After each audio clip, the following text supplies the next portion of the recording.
Welcome into the Stack in the Box Philadelphia Eagles versus Tampa Bay Buccaneers Super Wildcard Weekend Watch Party. My name's Sean Daley, producer, social producer, jack of all trades for the Stack in the Box podcast. Josh, you want to introduce yourself? I'm Josh Hill. I'm the editorial director of fansided.com and lifelong Bucks fan. So this is going to get real interesting, Sean. This might get hateful depending on how deep into my Eagles fan bag we go. I just want to say that. I will say this morning I tweeted out last time the Bucks and the Eagles played in the playoffs. I tweeted the clip of Rondé Barber taking Donovan McNabb to the house to seal the deal to go to the Super Bowl. So I've been ready for this. I've been rageful all day.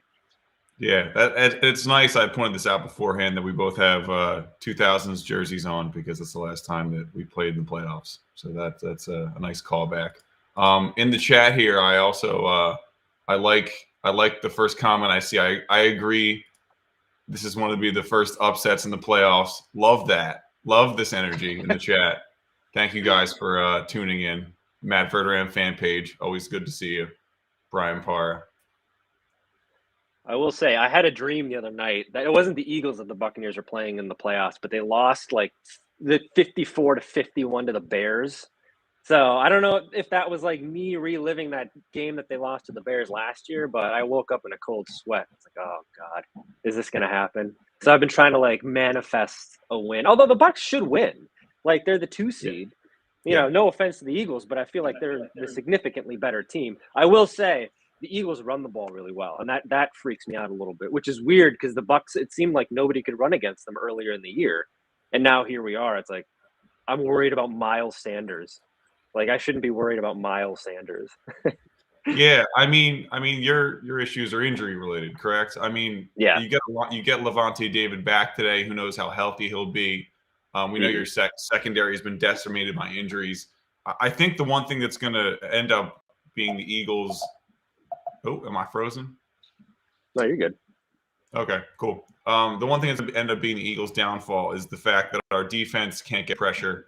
And when we rush forward, don't get pressure. I believe we're second to worst sack team in the NFL behind the poor Atlanta Falcons. Can't get pressure on Brady. We play a lot of zone behind it. He's going to pick us apart all day. So I think that if we don't get any pressure, which we haven't all year, I think it's going to be a long day for our defense. That being said, the best defense is a good offense. Just stay on the field, keep them on the bench. If all the Eagles need to do is just copy the blueprint of whatever Washington did to the Bucs earlier this year, which is one of the most embarrassing losses I've ever seen. When Taylor Heineke just bleeds the clock out, didn't they have like a 12-minute drive to end the game? So there you go. Just don't ever give Brady the ball. You'll be fine. Yeah, it was the entire quarter. That was impressive. Yes, that was awful. Bad for me. Bad for my bets. It was terrible. I heard an interesting stat before this gets going. That the Eagles have covered 11 of their last 12 playoff spreads. So we stick around. That's all I'll say. We stick around. That's true. I mean, they played. I mean, earlier this year, the Eagles gave me a pretty big scare with that Thursday night game. Like they came back and they almost won that. And I feel like Jalen Hurts, the offense, it's a little bit better because earlier in the year, I remember watching that Cowboys-Eagles game. I forget if it was like a Sunday or Monday night game. It was just gross. And it was like, man, this team sucks. And what's Nick Sirianni doing?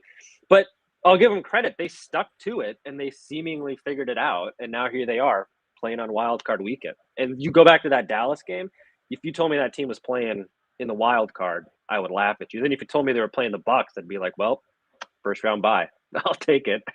Now I'm a little bit more nervous. But yeah, so we're 0-6 against winning teams this year. We've kept it close against a couple. Chargers, Bucks, 49ers were all like one-score games, but we couldn't pull any out. We beat all the fringe playoff teams, Saints, Broncos, Panthers.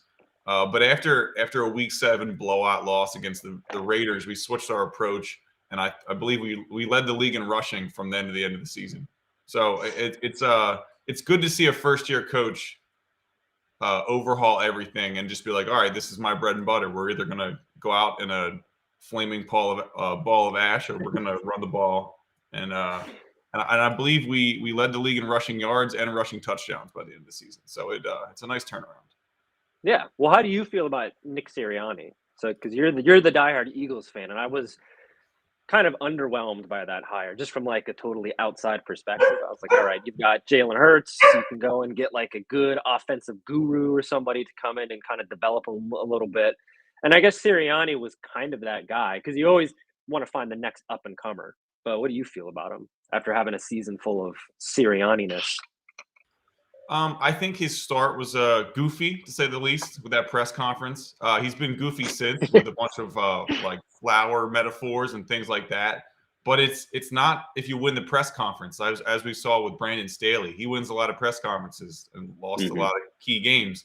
I like the fact that he wasn't. He started off trying to be a pass happy coach and was like, all right, we're not going to win this way, and completely flipped everything. They weren't afraid to cut a starting linebacker halfway through the year, and then kind of rehaul that entire position because they're getting burned in the middle of the field. The players seem to like him. I'm sure he can't be as goofy as he was in that press conference in the locker room, hopefully. But it's a promising first season. That being said, Chip Kelly also had a promising first season, and that didn't end well. So that is it's true. all about where you go from here. But a nice first start, something to build off of for sure. Yeah, and I mean that's all you can ask for, I guess, with a guy like Sirianni. It's, and he got to the playoffs in the first year, so without a big name QB too. Yeah, without a big name QB, I like Devonta Smith. So you've got finally got like a franchise wide receiver. The defense is, come around since that aforementioned Cowboys game a little bit, but I feel like the Cowboys game was a low point. That was a low point of the season. Yeah, well, one of two. There was that, and definitely the Raiders game. But I mean, the team MVP. This team is the offensive line for sure. We did have awesome years, like you said, from Devontae Smith and Darius Slay. But no matter who's running the ball, we can run effectively. Boston Scott, Jordan Howard, Miles Sanders, as you said. I don't know how he'll be able to hold on to the ball with, I guess, a club. Maybe we'll see a club hand today. I don't know. How is the healthier defense looking currently? It's tough. It's a tough look. And that was always going to be the concern coming into the playoffs, too. It's like, who's going to be healthy? Richard Sherman's probably not going to come back until the Super Bowl if they make it that far because he's back on IR. So that was kind of a dud signing. And that was a signing out of desperation because nobody was healthy in the secondary when they made it. Sean Murphy-Bunting's inactive today. That one's going to hurt. I wonder, I know that the run game for the Eagles is going to be something that might hinge this game a little bit. But with the secondary problems that the Bucs have had all season long, I wonder if Hurts maybe hits a stride at some point in this game and starts cooking a little bit, with some of the connections that he has. Smith scares me. I have a touchdown prop. I have Smith scoring a touchdown in this game. So while I'll take the touchdown, I'll take a Bucs win. But yeah, the defense, that's always been the question because that's how they won the Super Bowl last year. I mean, they beat the Chiefs pretty substantially last year because of that defense. So you just need that to be healthy. Yeah, safe to say our offensive line is a little more healthy and quality than that Chiefs offensive line was, thankfully, at the moment. Yeah. Something I heard recently was really interesting is that you guys were the number one rush defense through a couple, like maybe half the season, and then the second half were more middle of the pack. So I think probably the overall number probably lies a little bit in terms of how good of a rush defense you guys are currently, just because of injuries and everything. We'll see how healthy Levante David is. Just to make sure we're lining up here, the kickoff just bounced out of the back of the end zone. Yep, we're ready to roll here. I like the red end zone. The Bucs, they brought out that's the Super Bowl end zone, by the way, because it was the bolded color background. Last year they went that route, so they're doing everything. The superstitions. They've got the white jerseys. That's what they wore the whole postseason last year. They've got the colored end zones like they did in the Super Bowl last year. So we'll see if this helps. All right. First down. First play of the day. I got to say, I've never seen a team pull out of a jersey tailspin as fast. You guys went with a weird jersey for a couple of years there. And now I love the classic. The classic is back. Oh, I love it too. Oh, here we go. Keyshawn Vaughn. Well, because you talk about the Eagles' run game's been so good this year. Leonard Fournette's still on IR. So that's another guy. We talked about defensive guys who aren't going to be playing. Leonard Fournette's still on the IR. So Keyshawn Vaughn has all of a sudden decided to become Emmitt Smith these last couple of weeks. Granted, it was against the Jets and the Panthers, which isn't significantly stout, defensive opponents. But we'll see if he can kind of turn it around. And also, LaShawn McCoy's there, Giovanni Bernard. So both teams kind of have this ragtag running back group that they're rolling with. McCoy is still playing? Really? Oh yeah, he came back. He came back to the Bucs. Good for him. So it could be a weird revenge game too. Yeah. Oh, come on, Brady. Oh, God, see, this is what they do. They always start slow. Every time they have weird first drives where they look a little shaky, and then they figure it out. So, what do we got here for a flag? Roughing the passer. Yep. Ooh. All right, there we Not go. how you want to start. It's a tough one. Let's see if it was real. Was it a Brady roughing the passer, or was it legit? Oh, that was late. Late and a little low too. So he knows what he did too. He's holding the leg. He's like, shit. So this is the Derek Barnett who just did that is notorious on our team for making boneheaded, really rough plays like that. So it's not a good start, but he's known for stuff like that. Who got the strip sack on Brady in the Super Bowl? That wasn't Barnett, was it? Brandon Graham, who was out for the season. Brandon Graham. All right. Was this Vaughn again? All right. Throwing the ball well. That's the surprising thing too, without Fournette, because Fournette was so good, weirdly so good this season, because it was like playoff Lenny last year, and now he kind of carried that into the season. But they took Keyshawn Vaughn, I think in the third round of the draft a couple years ago, and he was supposed to be a guy who was supposed to put some pressure on Ronald Jones, who was struggling a little bit. Ooh, almost bad news. Almost bad. So the fact that Keyshawn Vaughn's kind of come around, that's nice. That's interesting. It does remind me a little bit of some of those old Brady Patriots teams where it was a bunch of, no offense to these guys because they're professional football players, which I'll never be. But, I mean, they're nobodies in the grand scheme of the league. Like, if you were to tell, if I were to ask you who Keyshawn Vaughn was, you probably wouldn't even be able to pick him out of, a high school yearbook unless his name was there. So the fact that he's able to kind of step it up, that reminds me of some of those old guys from the Patriots teams where it's like, who's Jabbar Gaffney? Who's this guy? And these guys that just kind of showed up, especially without Chris Godwin. That's going to hurt. You got Mike Evans, Antonio Brown. That happened. So he's not on the team anymore. But you've got a bunch of guys like Tyler Johnson and, Darden, these guys who aren't household names that Brady's able to find these connections with. And that reminds me a lot of those old Patriots teams where it was like, who's this guy? Who was Wes Welker before he became Wes Welker? And that was because of Brady. So that gives me a little bit of faith without Godwin that they'll be able to figure it out. And the fact, Keyshawn Vaughn, these guys are stepping up. And LaShawn McCoy coming out of retirement 4 weeks ago to rejoin the team. Yeah, I'd seen him do some media appearances. I thought he was full into that. I feel like it's also been the Eagles' blueprint the last couple years, at least since our Super Bowl win. Just it doesn't matter who's playing running back. We'd rather not spend money at that position, at least. And it's just a collection of different skill sets, which I think the modern NFL is going to with every time you pay a running back, bad stuff happens. Give a big deal to running back, you'll always regret it. And I feel like at least these two teams, I don't know how much you pay Lenny at this point. I can't imagine it's too much. No, it's not too much. I feel like it's this team, if they don't win the Super Bowl this year, it's going to be a little devastating, not just because they don't win the Super Bowl, but because they brought the band back. And I don't think they're going to be able to do that a third time. You got everybody in 2020 win the Super Bowl, everybody comes back. But, Leonard Fournette, all these guys are going to want to go get paid. Rightfully so. And that's also the weird thing about this Bucs team, because it's never, ever felt like a traditional fan base and a traditional team you look at the Eagles or the Vikings or some of these other teams where they're building for years and years and years, and it kind of culminates in something. Where the Bucs were just, people forgot that they were a football team for 20 years, and then they signed Brady, and then they win the Super Bowl. And it seems like it's full of mercenaries. Fournette, he's not a franchise running back. He's not a guy who in 20 years are going to be he's a Bucs legend. I'm not buying a Leonard Fournette jersey, So it feels like there's a lot of those guys on the team, except on the defensive side, which is why the defense is so cool for this team. And it's always been that way. That's how they won the Super Bowl back in 2002. But Antoine Winfield Jr., they drafted him, and he, gave us the iconic Tyreek Hill peace sign moment in the Super Bowl. I love it. Sean Murphy Bunting and all these guys. So that's and then Tristan Wirfs, who's now being helped off the field. These guys who they actually drafted. That feels like something that the Bucs haven't really had, and it also feels like a cheat almost to get to these Super Bowls, because like you get Brady, and then all of a sudden you've advanced to the front of the line.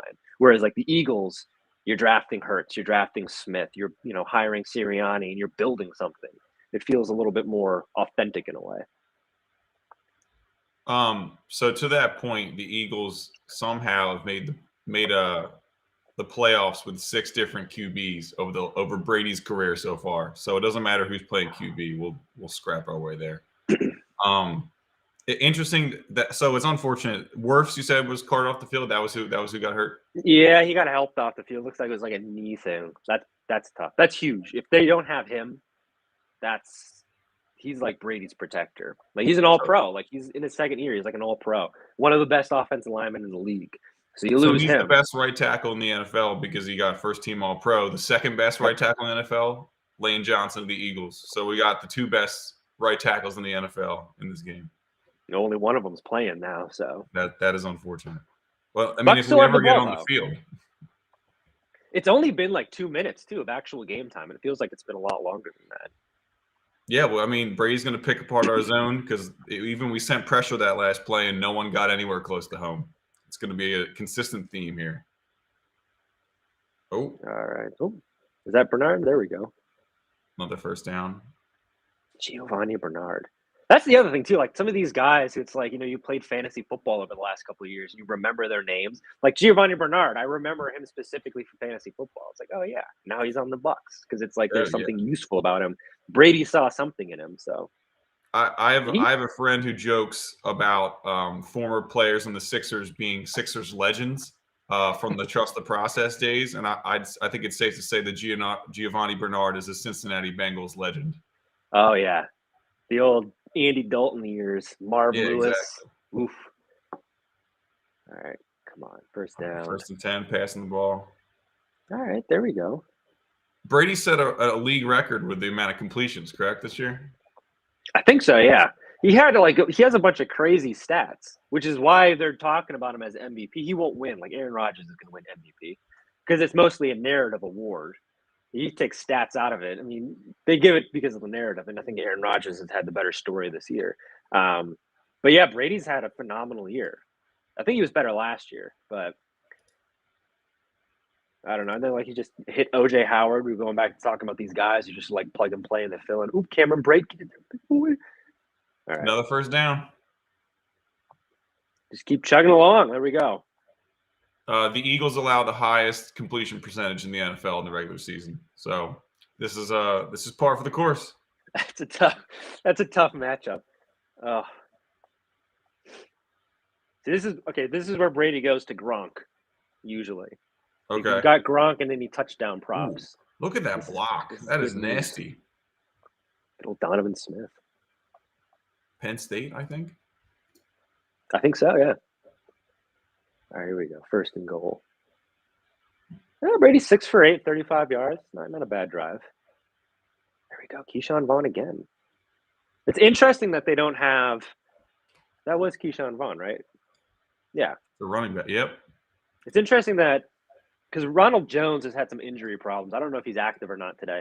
But every time he gets the football, I'm always so nervous that he's going to fumble. Because that's what he does. Really? He touches the ball and then he fumbles. So you want Ronald Jones in the game because somebody's going to punch that ball out. I think he's kind of played his way out of a role here, though. I had him in fantasy, and that was an unfortunate pickup of my season for sure. That wasn't a bad choice, though. I mean, he's in the right offense to thrive. He's got the right skill set. It's just that for some reason he can't pull it all together. Oh, there we go. Up. Do we get in? And he's in. We got our first. There we go. Giovanni Bernard. Touchdown. A long way from Cincinnati, Giovanni. A long way from Cincinnati. Cincinnati Bengals legend into the end zone. He's going to find out what it feels like to win in the playoffs. Although credit to the Bengals, who actually finally did win in the playoffs yesterday. That was the first time they won since 1991. I know. When were you born? 92. So I've 92. never been alive for any of that. Same. So it's the first time in our lifetime that the Bengals have won a playoff game. That's ridiculous. that they got to be a fan favorite. I mean, I'm that's one of my like second teams I'm rooting for sure. Oh, I love them. Joe Burrow is just so much fun. Like Joe Shiesty. he's going to be good. Here we go. Extra point, 7-0. All right. So if Tristan Wirfs is out, which it seems like he is, you just need to get the points now. Like, I don't know what's going to happen here with the Eagles offense, what's going to look like with the Bucs defense, but let's just go get these points. Which is, like I was saying, the Bucs usually they have a weird first drive where they can't get things going. And I don't know if it's the script's not working or if Brady's just trying to feel stuff out. But those first drives are always so weird and frustrating. So it's nice to see that they got a touchdown there. Yeah, which is why that roughing the passer penalty was even dumber, because that was a pivotal series, and Derek Barnett, another one. It's happened multiple times, and even to the point where it's so dirty, where like even a Philly fan's like, that's not right. And if a Philly fan's like, come on, that's too dirty, you've gone way too far. Oh yeah. I will say, if you've ever been to an opposing stadium like ours, sometimes there's an air of almost violence in the air in terms of just like how much we care and how bad things can get or how good things can get. But this season was less so like that. It's more of an optimistic team. It's been a nice surprise, I will say. Seems very un-Philly like. What was that? You got last year, didn't you go to one of like the first games that they had fans? Because I remember you wrote something for fansided.com about your experience there. It was a really good piece, but it was like cool to like live vicariously through you, like going to the tailgate and going to the game. And that was like limited capacity. Yeah. I went to like I think 4 games last year, and I shouldn't have went to that many because it was such a bad team. But we went to a Ravens game where we lost on the last 2-point conversion against Lamar Jackson, and it was just it was too calm. It's too calm to watch a football game. If there's not a possibility of a fist fight breaking out, or I don't know, you walk past cars and there's like mountains of beer cans. It just doesn't seem right. Right. That's why it was so cool watching that Bills-Patriots game last night. Because like the Bills hosted a playoff game last year. There's like maybe 6,000 fans there. And like last night, and even the Bengals game, because that was a full crowd too. It's like just you forget how awesome it is to hear the loud crowd and the roar. Like, and just how intimidating that is too. Because you missed that. Are we going to call Bengals fans out for just completely stealing the Saints mantra from a couple years ago? What's the difference between who day and who dat? Really? I think this comes down to who had it first. Mm-hmm. And I, as a Bucs fan, I will immediately side with the Bengals on this one because I hate who dat. I went to the Sunday night game this year that the Bucs got just hammered by the Saints, that 9-0 disgusting game. And I went out to a Saints bar to watch it. And let me tell you, I have never hated who dat more than that. I've never hated – if I have to hear a jazzy, upbeat rendition of When the Saints Go Marching In one more time, I'm going to lose it. But no, I don't know. I think whatever comes first. Who day, who dat, there's not a big difference. I don't know. Also, how is there still 10 minutes left in this game? That's a weirdly slow-moving clock. That is efficient. That's like a 5-minute even drive for the Bucs. Like I'll take that efficiency. Yeah. I wish Jalen Hurts got here. I do like Jalen Hurts. I wanted the Bucs to draft him the year that the Eagles went up and snagged him. That was the guy. He was one of my favorites in the draft. Oop. Running the ball, start the game, Miles Sanders. Love it. So Jalen Hurts has been wildly inconsistent. He looks excellent at times, and then he looks incapable of passing the ball at others. One of his biggest tells, if he's having an on game, is if he can throw deep in routes, where like you got to fit it between, if it's zone coverage, fit it between the corner and the safety. And if he's throwing that well, then he's doing good. But most of his completions either come in the flat or deep down the sidelines. So if he can mix in some completions over in the middle of the field, he'll have a good day. Oh, nice snag, Boston Scott. That's nice. Third down. Now here's the thing. Okay, let's say that they don't get this third down. Do you go for it this early in the game, going against the Bucs? You're on the road. It's like 4th and 1.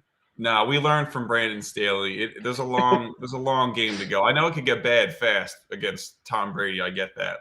I would say our previous regime and Doug Peterson might have. That guy loved going for fourth more than I do on Madden, which is impressive.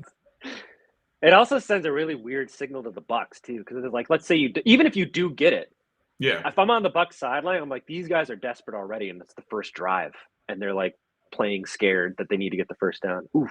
Yeah. And you're not going for it now. That's a bad third down call, unfortunately. We go Devin White, baby. Without Levante David as healthy as he needs to be, Devin White, he's going to be an X factor in this game because he can stop the run. So I was told that Levante David is even more key because he kind of points Devin White in the right direction almost. Like Devin White is an explosive player that just needs to be guided. I don't know how true that is. No, he's like the quarterback of the defense. I mean, those two guys, and then Antoine Winfield Jr. They're like they're the whatever a good, not goofy version of the Three Stooges would be. That's them. And that's a rough punt. Not a great start for the Eagles here, but we didn't expect anything different than this, unfortunately. Well, my anxiety is easing here with every passing second. I'm glad. So Wirfs is questionable to return. I'll take that. The way that he was hobbling off the field, that made me nervous. That was tough. I mean, you won't need him as much this game because of our lackluster pass rush, but you'll need him back for next round. That's probably the synopsis there. I think so. I mean, so I got to get to this game. Like, who knows what's going to happen? I thought when the Eagles played the Bucs on that Thursday night game that they were pretty going to win that game handedly in the fourth quarter, and then the Eagles came all the way back. So it depends on what version of the Bucs we get in the second half. Is it the one that kind of takes their foot off the gas, which they've done way too many times this year, or is it playoff Bucs where they're like, look, we just got to win, 4 more games, and we're repeat Super Bowl champs. So. And you guys have an interesting strategy because you throw the ball so much, especially at the end of games when you're trying to kill clock. Like little incompletions here and there can really screw your opportunity to run out the clock, which is weird. Which is how that last game, it was not close the entire game, and then all of a sudden we're down by 6, driving to try to tie or win the game, which was the weirdest. It was I was in Italy watching at like 3 a.m. and I was just really confused the whole time. Hopped up on espresso. But it was a really strange game because I don't think either team really played that well, especially at the end. Nope. Yeah, it was nasty. But the Bucs have always played weird in the second half of the season. Like even last year when they won the Super Bowl, they were like a pretty bad call away on a 2-point conversion from losing to the Daniel Jones Giants on Monday Night Football. So, and then they had to come back and beat the Jets a couple of weeks ago. So they get weird in the second half of the season, but it's all about what they can do in the playoffs. And I think that comes down to Brady. It's like been there before. He knows what to do. That's ultimately what it is. I mean, I don't think that anybody cares in the Bucs locker room if they lose in week 17 to the Jets. It's do they lose to the Eagles in the wild card round? That's kind of where their head's at, I think. Yeah. I mean, the Eagles lost to the Giants not too long ago either, 7-13. So I mean, they always show this Brady transformation of how he gets better looking with age, and it's impressive every time because he's looking rough in the first picture, but he's the human embodiment of fine wine. Looks like we had the Yanks Go Yard podcast to blame for your Eagles woes. A little New York on Philly crime. I'll take it. I'm a Twins fan, so I feel weird about taking help from the Yankees podcast. So let's just say that's where I'm at. I'm willing to go anywhere here to get a win. Oh, man, that's such a rough penalty. I'm going to be bummed about that until we do something positive, unfortunately. Well, I got to do something here. 2nd and 8, and our quarterback fell down. That's great. That's not what you're looking for. Our corners, Steven Nelson and Slay, haven't been bad this season. It's more been the coverage by the linebackers in the middle of the field that's been really, really poor. And obviously, you can't cover all day, again, with the pass rush being terrible. Here we go, a little hurry-up offense on 3rd down. Well, the Eagles get to stop here. I would say that that's doing something good. Hey, Oh, what are you we doing, will take a drop. man? Come on. Oh, We will Tyler take a drop. Johnson. Oh, Brady's not happy. That's Now, do you guys go for it here just to say F you? You're not even going to get close to this. Not the greatest pass, but you should catch that ball. you got to catch that. You got to catch that ball. Come on. That looks like they're punting. No, I would say just punt it. Based on what happened on that first drive with the Eagles, until the Eagles give you a reason to be like, maybe we should start going for it on fourth down. Because it's the same thing that I said about the Eagles. So if the Bucs go for it now the Eagles, maybe they get, inspired where they're like, oh my God, these guys are going for it on fourth down and they really not want our offense out on the field. Maybe that psychologically pumps up, Hurts in some of these guys. But they're like, look, they're playing scared. All right. That's Tyler Johnson who dropped that too. Well, Minnesota Gophers legend. Nice. It doesn't seem like number 18 on either of our teams is very good. We have Jalen Reagor, who didn't pass 300 yards this season, and we picked him ahead of Justin Jefferson, LSU legend, actual legend. That's a tough one. Not a great. We had 2 back-to-back drafts where we selected JJ Arcega-Whiteside ahead of DK Metcalf, and we selected Jalen Reagor ahead of Justin Jefferson. So that was 2 rough drafts, but we got one with Devontae Smith at least. It's a little easier when you're picking 6th in the draft, but right. The Eagles don't the Eagles have like 3 first-round picks this year too? We do. At one point, they looked really good because the Colts were bad, we were bad, and the Dolphins were bad. And then all 3 of those teams went on second half tears. So I think it's like 15th and 18th so far, maybe somewhere in the middle of the first round. But I mean, a first-round pick is a first-round pick. Now, would you rather keep those 3 first-round picks, or you want to package them and move up for somebody? I mean, I'm still in on Jalen Hurts. He's developed. He's improved throughout this season. If you can tell by this stream so far, I want defensive ends. I want D linemen. Just the lack of pressure compared to when Fletcher Cox and Brandon Graham were healthy and in their prime is pathetic. And you're not going to be able to beat good QBs if you don't get someone in the face. So I want defenders. I want linebackers. I would choose all 3 defenders with those picks. All right, I see that. Well, then that's kind of how they won the Super Bowl too. You had all that defensive line depth. Yeah, depth. It wasn't like Fletcher Cox is amazing, but then you had like Chris Long and you had Tim Jernigan coming off the bench. And that sack that you talked about with Brandon Graham, he was moved to defensive tackle in the race car formation because we had so much defensive end depth. So that's one of the reasons we won the Super Bowl completely in that play in a nutshell. All right. Well, see what the defensive line does here, but look, the Eagles get something going on offense. That running game, that's what you got to do. Just keep trying to chip away. Because that's how you're gonna pick apart that secondary. Is you're just gonna get the Bucs starting to think about stopping the run, and they're gonna get in their heads about stopping the run. They get a few good plays like they did on that last drive. They're gonna get inside their heads, and then that's when you start taking some shots at Smith, who scares the hell out of me in this game. Like he's good for maybe 1 or 2 really back-breaking plays for that Bucs defense. He's incredible in terms of especially getting his 2 feet in on the sidelines. He's had a couple of Tony toe tap moments this season that have been ballerina like. We'll see what the Eagles do here. Oh, a little quarterback action. So Jalen Hurts always knows where the sticks are. I'm kind of surprised he even slid there. I believe he leads the NFL in rushing first downs, so he knows where to get across the line. Nothing will ever top. I think it was the Vikings-Chiefs game a couple of years ago. It was like Kirk Cousins on a 4th down slid short of the first down marker. It's like, come on. Oh, Kirk, correct? Good old Kirk Cousins. Kirk Cousins. And then the Vikings were like, more of that, please. We're going to restructure your contract so you can come back. And look how that ended up. So we're thrilled about weekend. It'll be interesting to see. He's one of those QBs that could be moved this offseason, right? Yeah. Well, especially if they get a new head coach. Oh, what's this flag? Oh, don't. So a play that was going nowhere from the start, and now a flag that is probably holding on 2nd and 1. So not. I'm just guessing the flag's on us, unfortunately. Oh, okay. Was it offsides? Oh, on the Bucs. All right. Jason Pierre-Paul, who's coming off injury, correct? Yeah. I mean, everybody's coming off injury on that defense.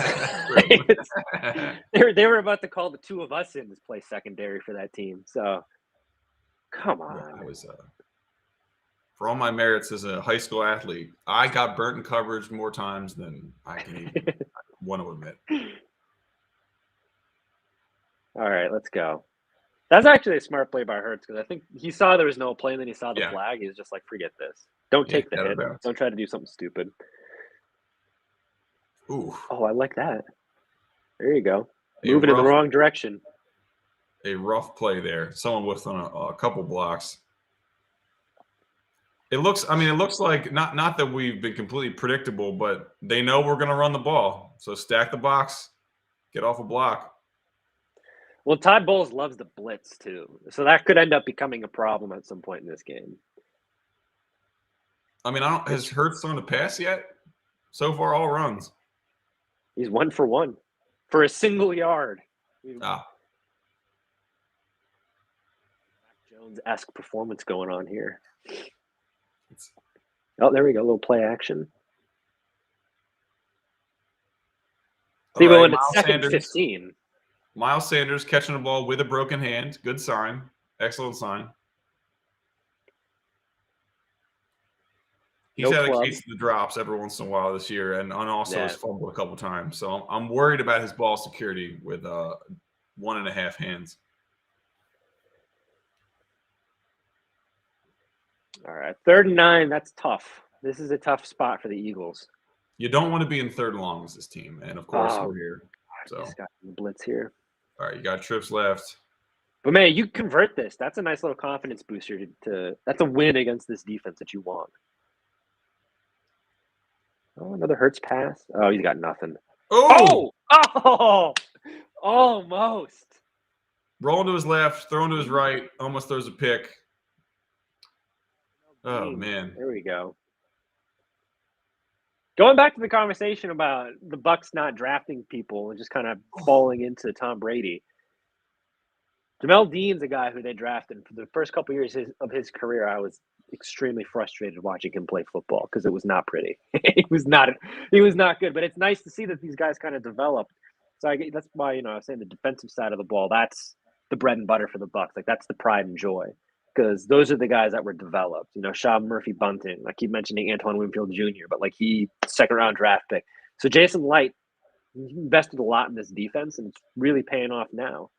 Even things like trading a 3rd round pick for Jason Pierre-Paul. Like he essentially drafted Jason Pierre-Paul with a 3rd round pick. I like what they did with the defense here, but they're coming around. And it's a tough spot for the Eagles now. It's unfortunate because it looked like we had an open downfield target and Jalen Hurts bailed from the pocket, even though it was clean. So that's an area of improvement, hopefully. How fast are Philly fans going to turn on Jalen Hurts? Philly fans not known for their patience with any of their, and which irony being you guys are the architects of trusting the process, which is require the utmost patience. But when do you start turning Hurts and being like, okay, this is not working? We're notorious for screaming for the backup QB. Ever since, we've had good backup QBs. That's the one thing. We've always had good backup QBs. Obviously, Foles winning the Super Bowl. Yeah. Back in the day, we had A.J. Feely, who was a very good backup for McNabb. Then you had Jeff Garcia, who won a playoff game and was very good for McNabb. But yeah, I think Jalen Butler is absolutely correct. You have to have patience. Mm-hmm. He's a young QB. It's his first year starting, and he's done a good job. He led his team to the playoffs. They've obviously leaned into his strengths with running the ball. And you hope that he learns from situations like that just happened where he bails from a clean pocket. But his biggest development is going to be in the passing game. And hopefully we can scheme around that a little better. But you got to give him one more year, especially because even though we have a lot of picks in the 1st round, there's no QBs in this draft that I love, at least. And I'm not the biggest college football watcher, but I do pay attention to mock drafts and scouting reports. And it doesn't look like there's a blue chipper, at least a 1st round blue chip quarterback. I don't know if you see any differently. No, and I think that benefits the Eagles because it's like, look, you get another year of seeing what Jalen Hurts looks like with Nick Sirianni. And then maybe after next season, you can start reevaluating. But I agree. Jalen's right. Jalen's right about Jalen. Take some and at patience least here. he's cheap for another 2 years also, which if anything we learned True. from Carson Wentz, don't give him a big bag of money until you know he's good. So at least he's cheap for a couple of years, being a second-round pick. I think the lesson with Carson Wentz is you just don't mess with Carson Wentz. There's Wirfs. There we go. Okay, baby. Yeah, I think Hurts is definitely, it looks like he's mentally tough enough to handle Philadelphia. That's a big part of QBing here. So, yeah, that's what I always loved about McNabb too. As much as I hated those Eagles teams in the early 2000s, I always loved Donovan McNabb. Yeah, he doesn't have the greatest relationship with the fans here because we were very critical of him, obviously, since he was here for so long. We had a lot of time to pick his game apart. But I mean, overall, definitely the best QB in our history, no matter what you say. Gronk's involved finally. There we go. And Gronk's involved. Ooh, nice hit. About time. See, they only need a couple of good catches out of Gronk every game. When he came to Tampa, everybody was like, oh, no, what are you doing? Like, he's too old. He's washed up. You can't use him as an every down tight end. It's like you don't need him as an every down tight end. You just throw him in there, and he's got such a connection with Brady that, like, look at last year. You just need, like, one or two big plays in a game, and all of a sudden the entire momentum's changed. Oh, there we go. Tyler Johnson, the old Dumb and Dumber, and he totally redeems himself. There we go. All right, now we're on the move. Fantastic reference. Ooh, and that's a nice catch too. That wasn't a gimme. That's the thing about Brady. Like, I feel like Rodgers is a more aggressive version of this, where it's like if you get in his doghouse, you're in there and you don't want to be there. If you let Brady down and you miss a pass like Tyler Johnson did, whether or not it was a bad throw, irrelevant because nobody's going to say that Brady made the bad throw. You want to get back out there and get back on his good side. And that's like that. That's an interesting motivational tool that I think only certain guys like Brady and Rodgers and like the Manning, I think, had that too, where it's like you want to impress your quarterback. You don't want to let him down. And it goes beyond just like, oh, I made a bad play and I let the team down. It's like, I don't want to let, especially somebody like Brady, because like, Tyler Johnson, he's only like maybe like 23. So he's been alive for only a handful of Brady's Super Bowls. So you're in there with like this one of the greatest players of all time, and you're like, I don't want to let this guy down. Ooh, wide open, Mike Evans is involved. Oh, keep going. Oh man, yeah, it's the pressure of playing for a great QB, absolutely. And Eddie B is right. The Eagles are flat out horrible. Receivers are running wide open around the field. Everyone's getting involved now, slowly but surely. Let's see what happens. Ooh. Mike Evans with a nice route. I don't know if he should have been that one, yeah. But all right, Evans. I don't see Gronk on the field. Gronk's usually a good red zone target, but Evans is a guy that Brady loves to go to in these spots. And he's being given an awful large cushion. Face. What are they doing? Oh man, that was disaster. That's rough. That's a rough one. Maddox. I don't know. Yeah. I don't know why he thought he was going to get that pick, but let's see how close he was on this replay. He read it. No, he was way off. Not even close. It was way off. Not even close. Back to Keyshawn Vaughn. All right. Oh boy. So we got a flag. I mean, Keyshawn Vaughn's like RB1 right now, which is interesting considering he hadn't gotten consistent playing time until a couple of weeks ago when they were in Carolina. Yeah, well, I mean, fresh legs in the playoffs. Slice and diced every way. Let's see what this flag is. Sirianni doesn't look happy. Not a good sign. Giving him his close up. Ooh. All right. And two flags on us. Fantastic. Gotta love that. Wheels falling off in real time. All right. I don't know what it was, but I don't know about today so far. It doesn't seem to be too bad. But yesterday's officiating was notably awful. That was awful. That was terrible. The Bengals game, which is rough because I still think the Bengals, they come away from that drive before halftime with points, probably just a field goal, which didn't end up making the difference in the game because the Raiders still lost by more than, it was a one-score game. But, we in here. Down to the one. It's going to happen. It's a matter of when, not when. in here. Yeah. It's one of those things too where it's unfortunate because like we're talking about the whistle being blown maybe in the middle of the play. I mean, why don't stop playing? Like you never stop playing. I guess is my one caveat to that. That's the thing. They kept showing the replay of the Raiders guy in the end zone. He like pulls off. It's like I don't care if the whistle got blown.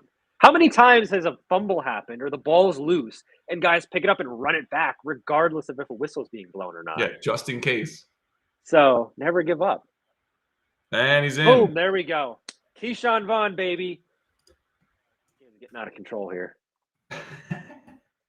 14-0. Fire the cannons. This is unfortunate. 14. Oh shit. It's never good when you got multiple people like waving to the sideline for somebody to come out and help somebody who got hurt here. Another injury. I don't know how big of a Fresh Prince of Bel-Air fan you are, but Jeffrey the butler is in one of the poetry episodes yells, "And the cannons!" That's all I ever think about when you guys score a touchdown. Oh, no, it's Ryan Jensen, the center. Oh, he's not happy. Was it dirty? Was it Derek Barnett again? I don't know. They kept showing the replay of Keyshawn Vaughn scoring, but see, that's the thing. Like, I don't know necessarily Bucs are in danger of losing this game. It's the fact that we're starting to drop like flies here with injuries. Wirfs left. Thankfully, he came back. This looks a little bit more concerning with Ryan Jensen. And if you lose your starting center, that's awful. Yeah, it's the only thing that would give me any hope or life here currently, because I don't know what we've done well. I don't think you can point to a single thing that's been done well by the Eagles. We punted the ball 20 yards out of bounds. We've been run on. We've been passed on, and I don't know if we've gotten a first down yet. So it's I guess it's going how it probably should be going. I just thought we were going to keep it a little closer, at least to start. Ryan Jensen is our Derek Barnett. He's good for a couple of stupid, boneheaded personal foul plays. Some hands every single game. Yeah. Oh, yeah. Sometimes it'll cost you, too. Sometimes he'll slip one in there. It's like, man, it just kills the drive. Like the game that they lost last year to the Bears. Big reason they lost that game is he would not stop committing penalties. And it's just like, dude, you're just killing us. I think they had like 25 or 30 yards in penalties on one drive. It's just like, come on. He's always good for a couple of those. But he's also the anchor of that offensive line. So if he's hurt, that's going to be rough. Because now I don't think Wirfs is back on the field yet. It looks like he's fine. He's going to be able to play. But you're missing your starting center and then one of the best tackles, if not the best tackle in football. I would define that as to say. We said they're not the greatest. They're the 7th seed for a reason, but they have potential. I agree with that. Yeah. And they need to fill in pieces on the roster. I agree with this, but I'm still going to be bummed. It's still not good. But I do agree with this. Yeah. And it is impressive they've made it this far, especially how they started the season. And look, it's that playoff experience for Hurts and all of these guys. Sirianni, too. It's like, look, he can go back. You were just talking about all the goofy things he said last offseason. Now he's like, look, we made the playoffs, and he can use that to kind of build on something. So, those 3 first-round draft picks, there's a lot going on. Philly's fun. Philly's going to be interesting because if you look at the NFC East, it's the Cowboys and nobody else. Washington's all right just because it's Ron Rivera. I love him as a head coach. He's an awesome What's your coach. pick for their name, by the way? What do you think? God, weren't they going to do something like Admirals or something? Uh-huh. What was the one that they said they weren't going to do, like Red Hawks? Red Wolves, I think, was the Wolves. no, maybe? All I know is that it should be the Presidents. I think that would be fun.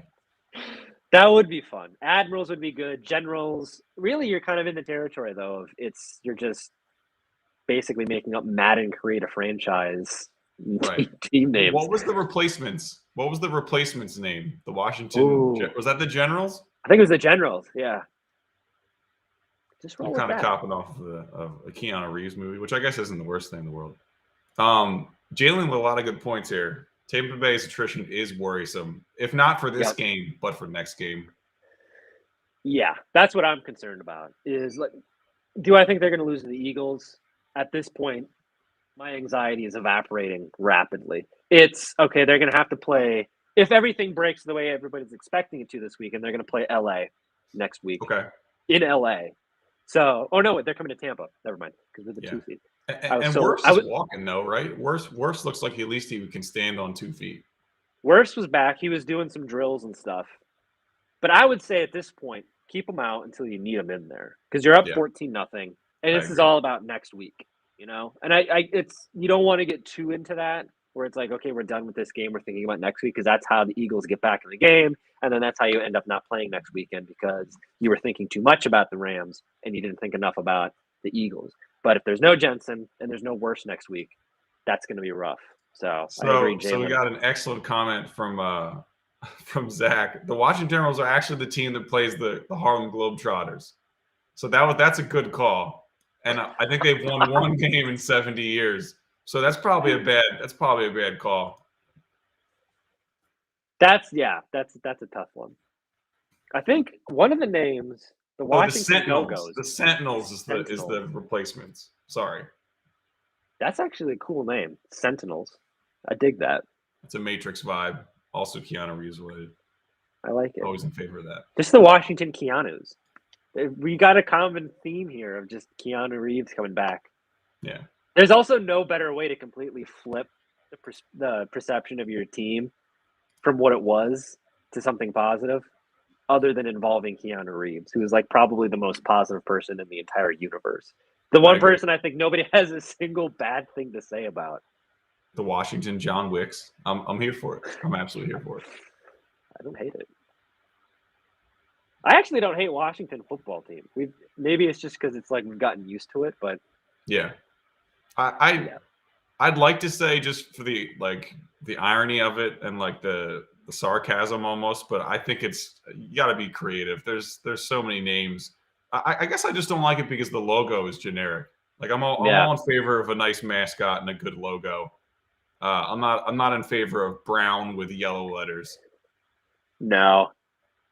But also, if you do like the Washington Presidents, you're basically you're getting a little too close to the Nationals because you're going to because your mascots then theoretically would be like George Washington and Teddy Roosevelt and all these former presidents. Yeah. And that's what the Nationals do. So. Yeah, I mean, what Washington Capitals, Washington Nationals, it's all in that realm though. That's why I like it. And if we can have some giant-headed mascots race around the field at halftime, just like the baseball team does, I'm also in favor of that. So I wouldn't hate that either. You can't. All right, first quarter, and the game looks to already be over. I know football is a long game, but the Eagles have been very uninspiring. Tampa Bay, although losing several people, has looked efficient. The defensive lines played really well. You guys have kept a lot of people in the box just because you know what we're going to do. But impressive start from you guys. A little bit. The injuries make me concerned. The score makes me happy. We'll see. I mean, maybe the Eagles can get something going. The run game, if anything, with Vaughn. Vaughn's been the bright spot of this game. This is what it was like in the Thursday night game. Like the Bucs, they had a good start, and then the Eagles. I mean, like you were saying, you're in Italy chugging espresso, watching the Eagles come back, and that's the situation I don't want to get in here. It's just like just put them away and get it to a point where you're like, look, we don't need to have Wirfs back. We don't need to have these guys in there. Just rest them up. The Oklahoma drill at halftime. I like this. You can do this. I like it a lot. What was it? Didn't the Vikings a couple of weeks ago have like a corgi race at halftime? Really? Oh yeah. I'm gonna have to look that up because that sounds adorable. Let's get presidents racing corgis at halftime for the Washington Presidents. Or that's worth the price of admission. Yeah. Or you could have the presidents and the mascot uniforms attempting to ride horses in a race, which That is true. although dangerous would be entertaining. That would be a little bit, yeah. All right, here we go. 14-0. I'll take it. I'll take it at this point. Yeah. I think the most predictable part is that I don't think we've touched Brady so far. He's been a little off on a couple of the passes, and like maybe 1.5 drops if we're counting receiver drops. Yeah. That Tyler Johnson one, I don't know who we put that on, Tyler Johnson or Brady. But he made up for it. And then we got a touchdown drive. So it was a nice all catch. right. Second quarter, here we go. 17 total yards in the first quarter for the Eagles. That is fewest of any quarter this season. Good Lord. You do your best work in the playoffs. That's how you don't score points. 7 yards, 2 for 3, 7 yards. That's where Hurts is at. Brady's over 100 already. Oh, downfield pass. There we go. Oh. Ooh, into double coverage. Just what you want. Poor decision making.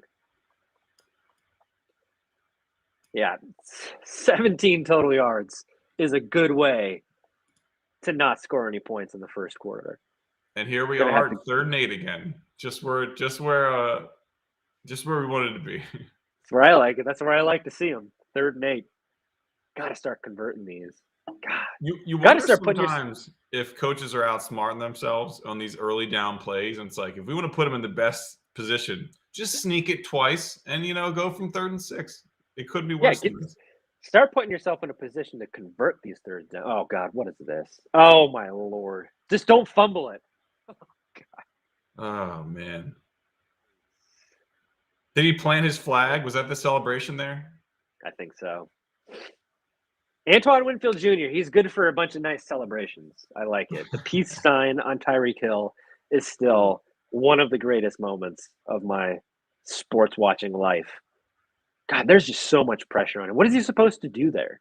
I mean, if he had dipped out to the left, maybe, but he guessed the wrong direction in the pocket. But in that situation, you just got to get the ball out quick, and he's not capable of that clearly in this game. All right. All right, at least a nice special teams tackle. I'll take solace, and at least we did that. So, the Eagles just need to stop here. Have the Bucs punted yet? I don't think so. No, I don't think so. 2 long drives for touchdowns. Methodical. Yeah. Oh, no, they punted once. 1 punt. Okay. But still. 3 because drives, of the drop 2 pass, touchdowns. I think. That's right. Yep. The Tyler Johnson. Oh, Jensen's back out there. That's good.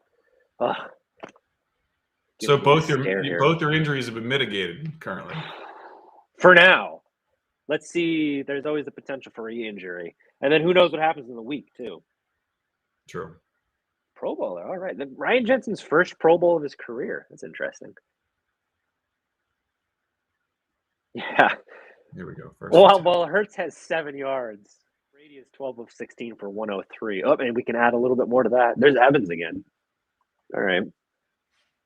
How are the Eagles leaving all of these guys so wide open? Like, it's not even hard. Well, that's just a good route, not enough good anticipation, and because Slay's been a really good player for us, and that's just not good. That's awful. It looked like man coverage though, at least. So at least maybe we're switching some stuff up. 12-1 on first. And now we're zone again. Oh, Brady's just too smart to play soft zone over the middle on. Into triple coverage too. That's just wow. He fits it between linebackers. Look at this. You can see the linebacker shifts into the left, and he just finds the pocket immediately. Wow. The Eagles have had 0 plays in the Bucs side of the field. That's insane. All the plays that have been like our best play have been you guys dropping the ball. That's been our most successful defensive play currently. I'm not an NFL head coach, but that's not a good strategy. Look at this graphic they got up. They made Tom Brady look jacked. These Fox cartoons cartoon graphics have just been amazing for the last 2 seasons. Wide open again. Good Lord, Scotty Miller's getting involved. All right, Nice. we're just spreading the wealth here. This is Get insane. everybody 130 in. yards for Brady. Insane. Whew. I feel like Scotty Miller was a big part of the playoff run last year. I haven't heard his name a lot this year, though. He was. He had the huge play at the end of the first half in Green Bay where it ended up being the difference in the game. Oh, Keyshawn Vaughn again. Oh, he's gone. He doesn't run into his own guy. All right, He popped through the hole. That was nice. They're feeling themselves now. This is not what the Eagles want. The Bucs offense grooving, potentially going up 3 scores before you've even gotten on their side of the field. This is not the preseason. Not many positive plays. Oh, our defensive coordinator, John Gannon, has apparently been interviewed for head coaching jobs, which is hilarious. I think. I hope he took those calls because I don't think he's gonna be getting a lot more of them. No, I hope he takes those calls too. The first time he played us, he was on autopilot. Looks like he's also on autopilot this time. Yeah, I don't know what adjustments you made, man. You might want to make a few more. 2nd and 4. God, look at this. Just like with ease. To his credit, though, I don't think there's enough talent on this defense to make much of a difference. No. To be completely fair. He's not working with the best deck. No, I don't think anybody looks at the Eagles and says that's a vaunted defense that we don't want to play. Like even what we were talking about earlier in the game, it's all about Jalen Hurts and the offense. What can they get going? Because you're going to be trying to catch up to the Bucs. You're not going to be stopping them, I don't think, with this defense. But we'll see here. You get a good 21-0 here. I mean, hey, you get a stop here. Oh, tough. Yeah, you get a stop when that ball here. pops up in the air, it's always hold your breath. Field goal. That's Pro Bowler Darius Slay almost making a play. Oof. Yeah, you just got to hold them to a field goal here. That's your moral victory. That is all you can hope for. Because then it's at least you've clamped the bleeding a little bit. 17-0 isn't great, but it's a lot better than being down 3 touchdowns. Yeah. Any positive at this point. Ooh, a play made by is that Washington football legend Ryan Kerrigan? Oh God. Oh, we took a page out of the Andy Reid playbook on that one, and it did not work. Oh. Well, Gronk, it would help if you blocked him. You know, that's an actual defensive positive. So we're building. We're building from one. I could have made that tackle. All right, look. Hold him to a field goal. This is in play here. I think they go to – I mean, it's obviously – I think they're going to Gronk over the middle here because we're soft in the middle. Or Evans to the outside. Oh, and we actually get a sack. There you go. Finally got to him. All Barnett has to do is not kick him in the knee now. All right, good. That's good. All right. There we go. Let's see what happened. It looks like the pocket just collapsed. But they were ready for that Gronk route, it looks like, thankfully. Yeah. Oh. Nice. All right. Give it to the Eagles. Underrated for us this season. Former Pittsburgh Steeler. I just got to make this, which the Buccaneers making kicks is no sure thing, let me tell you. 34 yards. Ooh, all right, he's got it. All right, there you go. 17-0.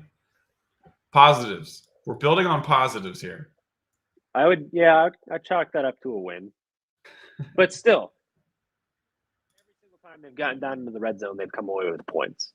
And the Eagles haven't even been on the Bucs side of the field yet. So nope. That's what's holding everything up here. Is Jalen Hurts has to start get something going. And what does he have now? Is he even in double digits for passing yet? What are we looking at? No way.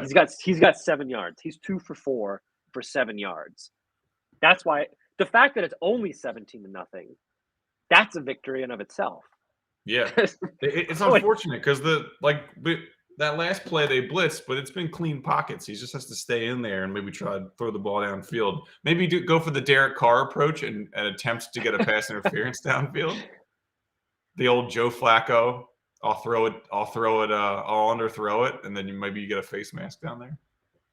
This is why the Eagles are losing 17-0. It's because Jalen Hurts has 7 yards passing. He's also the leading rusher with 6 yards. There you go. Which I don't know how that's possible. Has 6 of Jalen Hurts' 7 passing yards. What's going on? Like, let's get it going. Adjustments here. Hoping for adjustments. Let's see. That's my dog unhappy. Yeah, the Eagles have only targeted 4 receivers right now. 2 of them are running backs. Rager's the only actual receiver that they've targeted, and then Goddard's the other one. Nothing for Smith yet. Jalen chiming in again. I think the downfield ball would be good. I just don't know. Devontae Smith hasn't even been targeted yet, has he? That's who you need to go to downfield for sure. No. Jalen Rager's the only guy, the only actual wide receiver that's been targeted so far. At this point, take some downfield shots. What's the worst that can happen? Because, like what you're saying, maybe you'll draw a pass interference.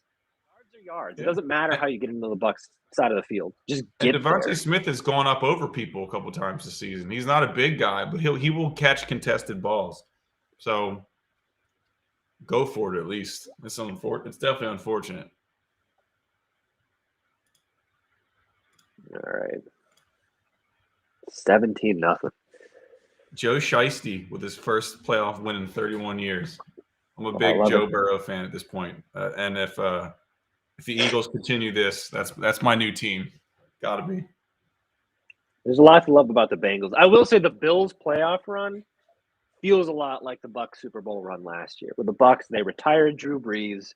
They had to get through Aaron Rodgers, and then they had to beat Mahomes in the Super Bowl, which were all very seemingly impossible things, given the fact that Brees beat them 2 times in the regular season. But now the Bills, they hammered the Patriots, and they blew out Bill Belichick, which is big. They'll probably have to play Patrick Mahomes next week, which means you could beat him, and then exercise your demons with beating the Titans, theoretically, in the AFC Championship game because they lost to earlier in the year. And then your final boss would be either Brady or Rodgers. I think that comparison is good too, because at no point during the regular season were you like, this team is dominant. Like the Bucs last year, like they were good, but they didn't look like they were running on all cylinders until it absolutely mattered. And like the Bills this year have been incomplete. They've lost some bad games. I think they lost to Jacksonville, right? Oh, yeah. The Jets, one of the two. They've had some bad losses, and they didn't look as good as we thought they looked last year. But it's all about getting hot at the right time. And I think all year they've had their best success when you put the ball in Josh Allen's hands, whether it's him running the ball or passing the ball. So it's just like, just give him the ball. I think it's safe to say, I think he's the second most athletic quarterback in the NFL. I don't know if you have I think so. I would agree with that. And yeah, Jalen, I think Sirianni is calling the plays for the Eagles. Which, if we're talking about adjustments, maybe we want to adjust out of that because it's not working so far. It's worked all year, but it's weird when the team doesn't have an offensive coordinator. Like I don't even think we have one. I think it's him and a committee, unfortunately. Oh, I hate when they do that. I just found out that the 49ers offensive coordinator, I think it's Mike McDaniels is his name. He looks like somebody who probably sold me weed in high school. And it's incredible that he's an offensive coordinator in the NFL. Somebody had a tweet about him where it's like, this guy looks like he's an expert on spread offenses and also how to microwave a burrito. And it's like, it's awesome. But that's the case where I thought microwave a burrito. But. I love a microwave burrito, let me tell you. But that's the case where it's like, I thought that Shanahan was calling the plays in San Francisco because that's kind of his bread and butter, but he's got this offensive coordinator underneath him. Which now, if we're talking about guys getting head coaching jobs, that's you want to pluck from those trees. Because like, remember when everybody's making fun of Sean McVay's assistants, where it's like these guys aren't getting, just as long as you've been in a room for 5 minutes with Sean McVay, you're going to get a head coaching job. But Zach Taylor's in the playoffs. Yeah, Shanahan's in the playoffs. You got all these guys that are in the playoffs. Now, Brandon Staley almost made it to the playoffs. So, yeah, it didn't help that they were all similar looking white guys in this day and age too. But they've been all very good. I mean, Staley's probably the worst out of them so far. LaFleur's had, I think, the most wins in 2 years of any head coach in his first 2 years, if I'm correct. Like, he's been amazing. Yep. Having Rodgers obviously helps, but I've from the old Stack in the Box podcast days when I was doing it with Verderam, I had bought so much Matt LaFleur stock, and I was living in about like 7 different beach houses from all of the stock that I had in Matt LaFleur. That paid off well. Now Mike McDaniels. Mike McDaniels is my guy that I'm buying stock in. So we'll see in a couple of years where we're at with that. I'll say this as the Eagles get started on what looks to be another rousing offensive campaign. Rich Bisaccia, that guy better keep his job. If they fire him, I don't know what they're doing because that team was inspired all year. Bisaccia, he's good. He's an old Buccaneers guy too. He was on those John Gruden staffs back in the day. But which he's is why probably my favorite goatee in the NFL. Also, it's great. Nothing. It's great. Excellent. No, that's a guy where it's like, what does he have to do to prove that he can be a head coach? Like, he literally came in and took a team that if you put just about anybody else in charge of it who's not an established head coach, the Raiders maybe win like 3 or 4 games, and it's not pretty.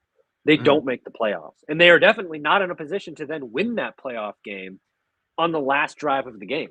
Like, with 5 seconds left to go, the Raiders are in a position to tie that game, and if they're feeling really gutsy, maybe win it going for a 2-point conversion. So I don't know what else you have to do. That's literally a test run. What does it look like with Bisaccia as the head coach for the Raiders? It looks like them having a miraculous season and making the playoffs. It looks gritty. It looks like they care. They didn't give up. It was good. That being said, I think Brian Flores has to be the number one option of hiring anyone this offseason. I think so. If the Bears know what they're doing, I think the Bears are going to hire Flores. Yeah. Oh, no. Look, Smith. They give Smith a lot of cushion. And then, of course, Hurts looks the other direction.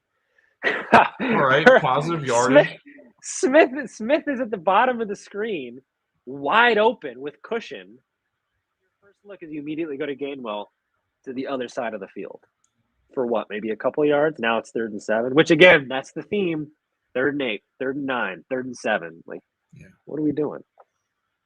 At least there's been positive yardage on this drive, which gives me any hope. So if you get to 4th and 2, you got to go for it, right? Even it doesn't matter where you are on the field. Absolutely. You're down 17-0. You've got to do something. And you don't look like they're going to stop them on the other end. So get a first down here. Oh, the Bucs brought everybody. That was a good. They brought him. The offensive line adjusted, and Hurts stepped up to the right side, thankfully. All right. Well, this is like the first actually positive drive of the game for the Eagles here. This looks like an actual football team now currently. Still not in Bucs territory though. We still need to pop that. We need to break that seal. But 26 yards for Hurts. Again, there you go. All right, now you're in Bucs territory. Finally, now this is the Eagles. Fortunately, it's probably too late, but we'll see. 6.5 minutes into the second quarter. That's how long it took them to get across midfield. That's a slow start. That's absolutely a slow start. That's not what you want to do. Oh, God. That was Levante. Just when you think we're rolling, we throw a pass to a receiver who doesn't know it's coming. So that's good. Well, to Jalen's point in the chat, the Eagles look like a 7 seed. Like, this is what a 7 seed looks like. A team that maybe lucked its way into the playoffs a little bit, is good enough to get into the playoffs, but isn't maybe good enough to hang in the playoffs. I mean, they look like a 7 seed. Were the Raiders a 7 seed? What seed were they? 5 seed? Something like that? I think they were the 5 seed. The Steelers are the 7 seed. In the okay. AFC. Well, you're right. That's going to look like a 7 seed as well. Okay. Well, yeah, I think that they're the definition of lucking into the playoffs. Oh, deep downfield. Now, do you go for it? Or I would. You're on the side of the field. You're down 17-0. But above all, got some momentum going on this drive. Don't break it. Just keep going. Yeah, they should. They probably should have ran the ball last play if they're going to go for it. Unfortunately, but 4th and 4 is pretty manageable though. So in this game, it's short yardage. We'll see. When we get timeout to think about this. Oh, Bucks timeout to think about this. All right. Yeah, Well, you got to go for it. What's your take on, since in this commercial, everyone seems to be riding the Niners train against the Dallas Cowboys. What Niners. You like Niners. Niners are my pick. I also like the Niners going up to Lambeau and upsetting the Packers. They're such a weird matchup for the Packers. You can just see Shanahan scheming something with the run game to exploit all of the nasty holes that Packers defense has in the run game. That's been their weak spot. They haven't been able to stop the run late in the season. So if there's an offensive genius who can expose some of those flaws with a run game that's a little unpredictable and unstable in a good way for the 49ers, it's Shanahan. So yeah. I like the 49ers. All right, 4th and 4. Big play. You convert this. This is a huge This is a huge confidence booster. Oh, he's got him too. All right. Catch on the sidelines by big Dallas Goedert. He's been going to Goedert a lot. What is that? I think that's his 6th target of the game. He made some contested catches too, because that first one for the first down wasn't an easy one. That one wasn't an easy one. He's been good. He's ever since we traded Zach Ertz, he's emerged for sure. The Eagles, all right, we got first down. You're cruising now. We're actually in Bucks territory. Oh, free rusher. Watch out. Ooh. Oh! We give Goddard credit, and it goes right through his hands. So, Oh, my God. And he was wide open. He had room to run. So this is a really nice job getting through the pocket by Hurts. And then he throws it, and you got to catch that. Yeah, you got to catch that.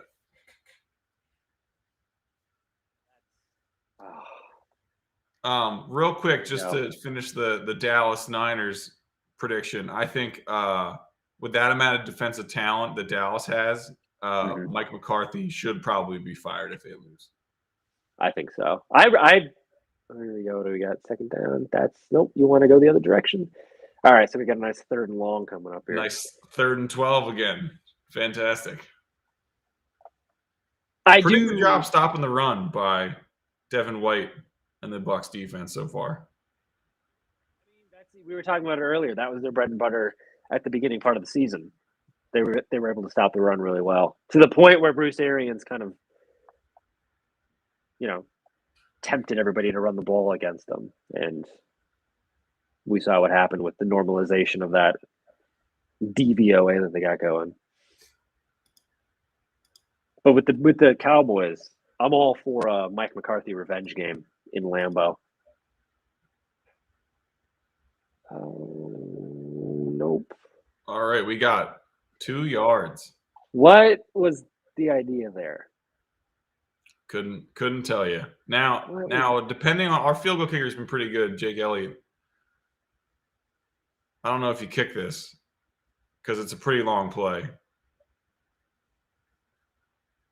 Is Devontae Smith a decoy?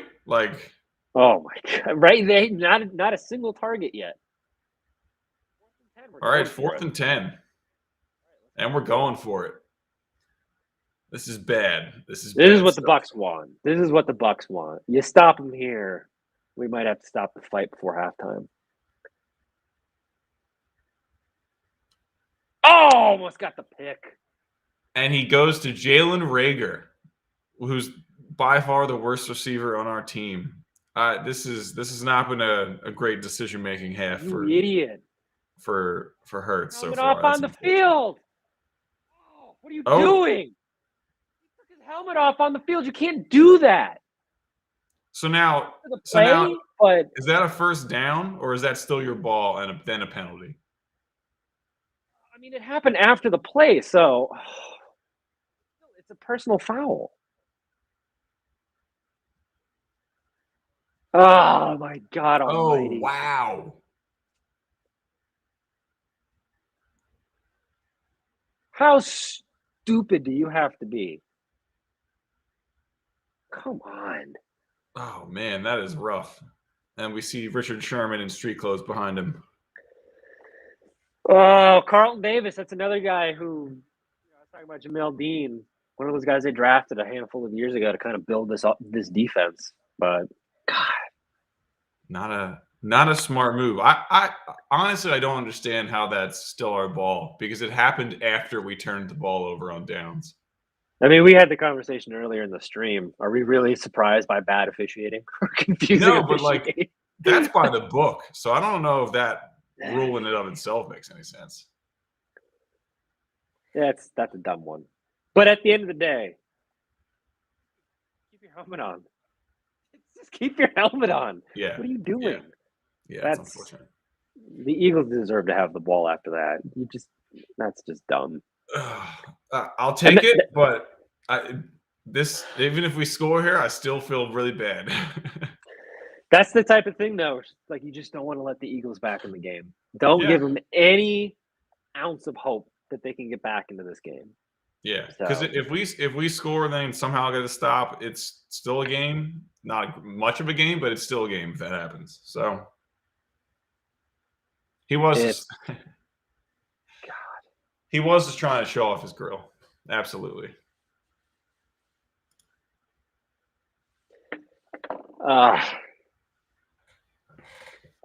17-0 though. That's gonna be a tough one to come back from for the Eagles. You got to get something grooving here. That was a good drive, though. I'll give the Eagles that. That was a good drive. You convert on 4th down. Keep the drive going. It's got to be Devontae Smith. Like you got to get this kid the ball. He's your best offensive pass catcher. I mean, I know they're probably keen in on him, but like you can find a way to get him the ball.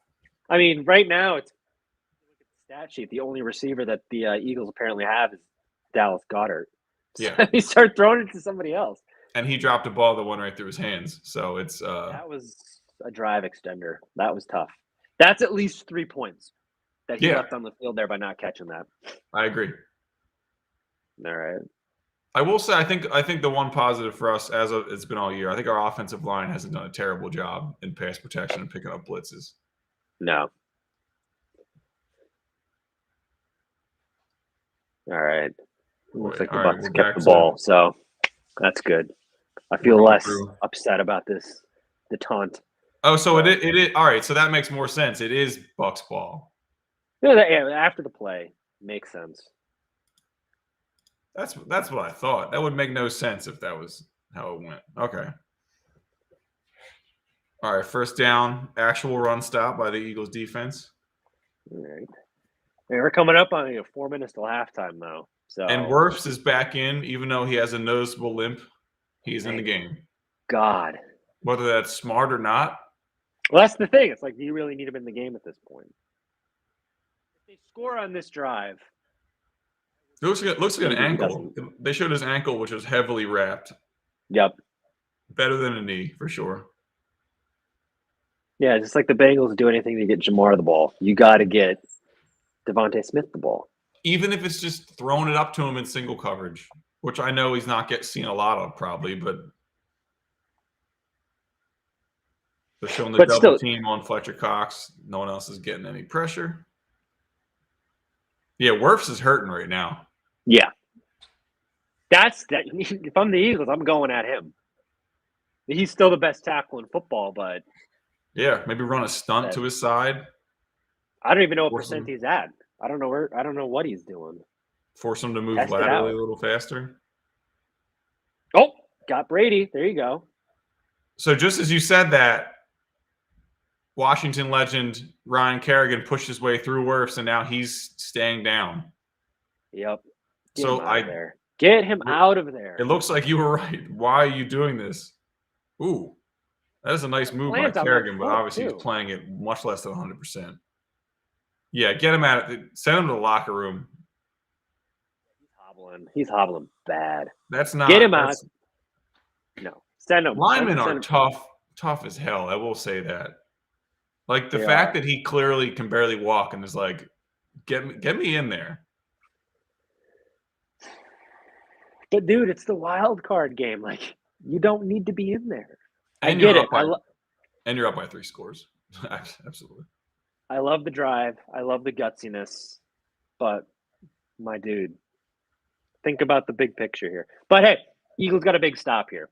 This is their second stop of the game. So yeah, I think so.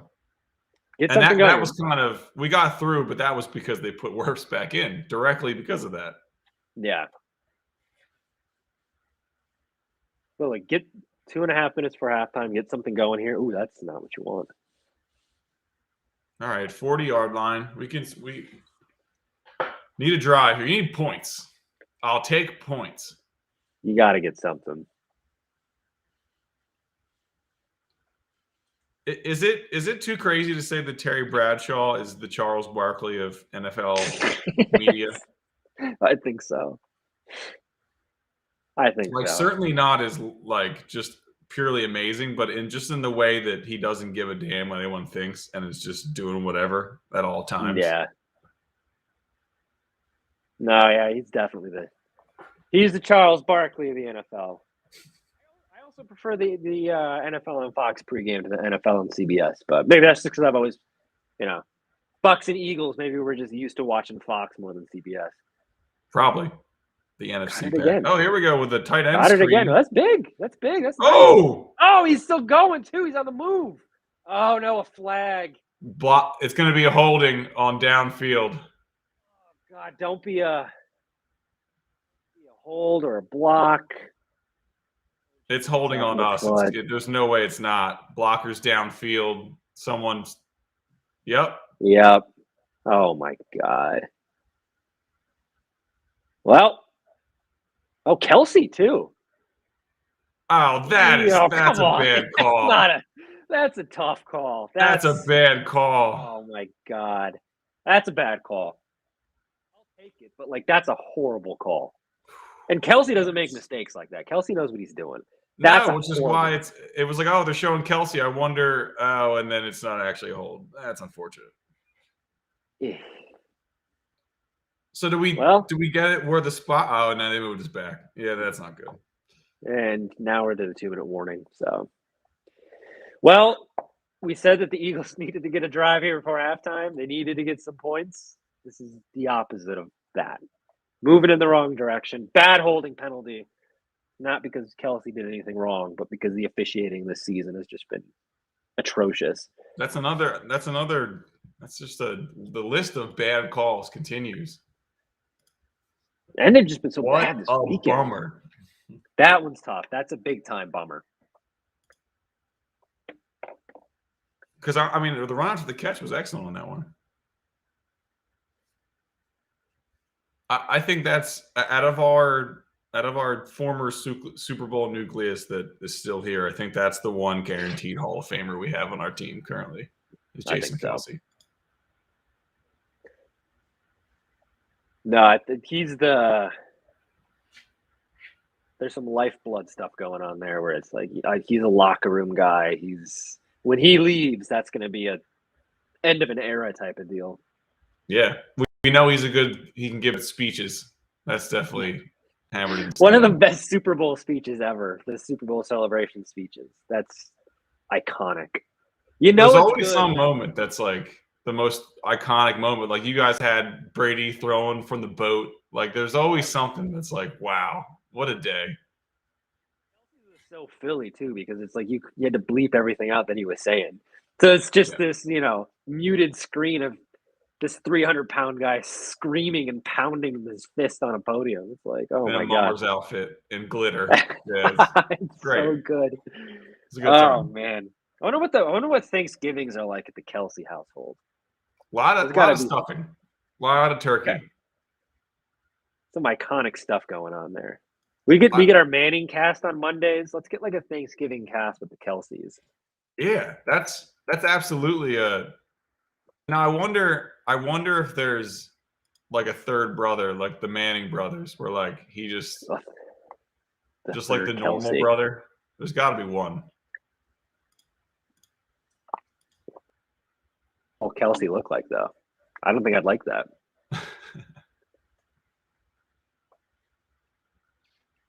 All right, so if the Eagles get some points here at the end of the half, what are we feeling? Bad officiating, definitely yesterday. Yeah, I mean, all season.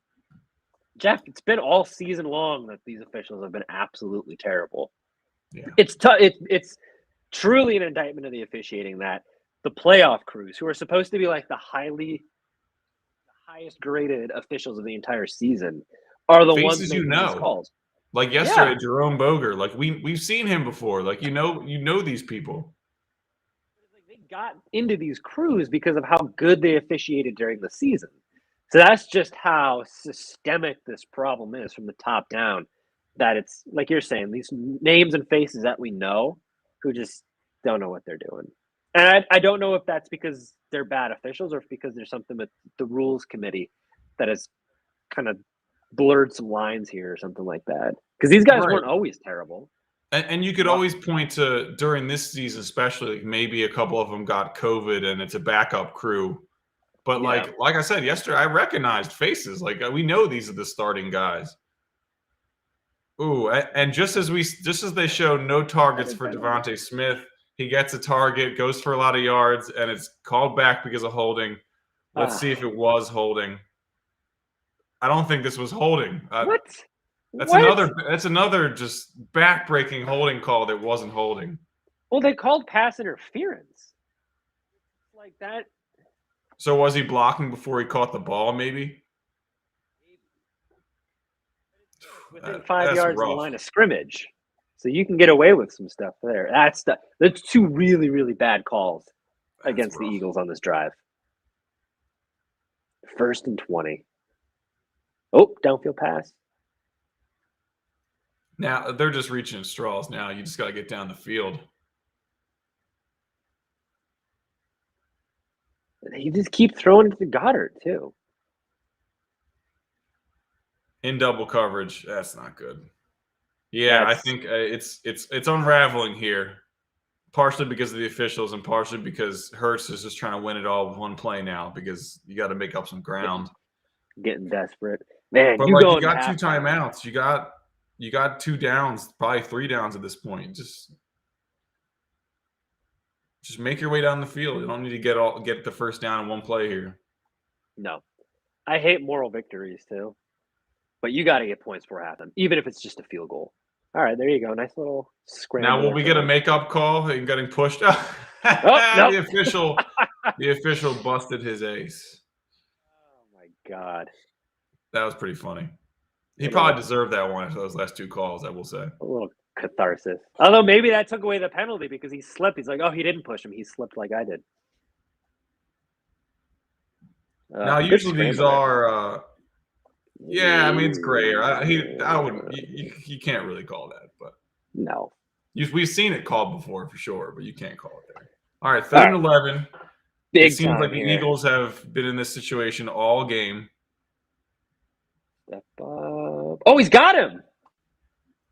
Wow. Wes Watkins downfield makes a nice catch, making up for that pass interference too. And Hurts stayed in the pocket. Yeah. Hurts stayed in the pocket there. He moved up the pocket. He didn't bail, and then he took the hit and delivered the throw, which is I'm focusing on development points now. Keep it moving here. Another good drive for the Eagles. There's Smith. There we go. Now we're getting them involved. There's a real target for Devontae Smith. It stands. Eagles are gonna get some points before halftime. This is nice. Although now that I said it, watch like stupid turnover here for the Eagles. But you can't do that. You've got such a good drive going here. Oh my God! There it is.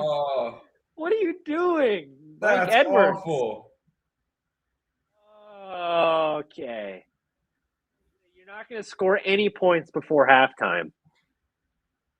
That was dreadful. This is getting ugly. Oh, let's see the replay of this awful decision. Was he in? Dude, throw That's it another away. situation where he bails from the pocket for no reason. Oh, you see what he saw, though? I think he saw Ooh, Dean there. fall. He sees Dean go down, and he doesn't even think about Mike Edwards coming across in coverage. And he's in bounds. He's absolutely in bounds. So That's a bad decision by Hurts. That's a rookie mistake. And I know he's not a rookie anymore, but that's a rookie mistake. You see the guy fall, and you're like, oh, shit, I got him. Boom, touchdown. And it's all he's thinking about. Yep. No way. Not happening. You got to throw it away there. That was bad. Now, classic Brady would score points here. And to address Jeff Bree, it was actually the right call. I think we agreed on that you just don't stop playing. It was definitely you don't. But yeah, that's and others as well. So I'm on your side here. Yeah, you got to keep playing through the whistle because that's what they tell you to do: play through the whistle.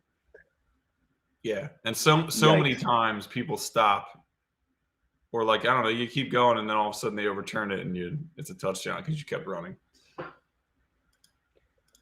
Oh boy, that was that was a roller coaster of emotions. I think my voice cracked during that interception, and I think I'm deflated at this point. I think we're just gonna. I mean, you go into halftime without a single point scored. No, that's about as demoralizing as it gets. On the road against the 2 seed. All right, Gronk getting moved. So if we're going baby steps, we did get to your side of the field. That twice, is twice. So we did complete several passes. That's good.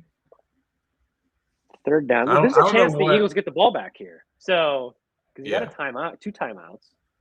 So the Bucs don't get I don't know what this. you say at halftime though. Be more talented. I'm not sure.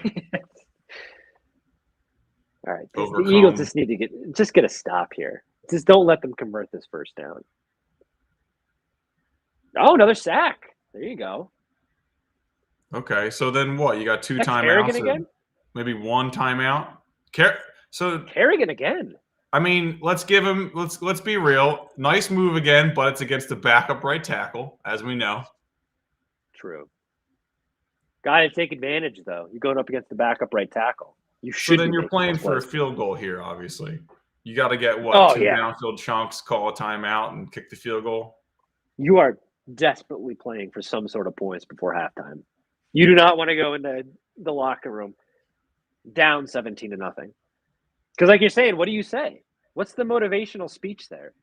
It's not the biggest deficit ever, but it's like just how this game has gone has been so demoralizing. Like you've been destroyed in every phase of the game. You can't now the penalties. While a couple of them weren't actually penalties, they have still done some things wrong. And my God. Oh God. Just get away from it, man. I hate when returners do that. When the ball is bouncing so close to them and you've got the other team clearly trying to down it. It's just like get out of there.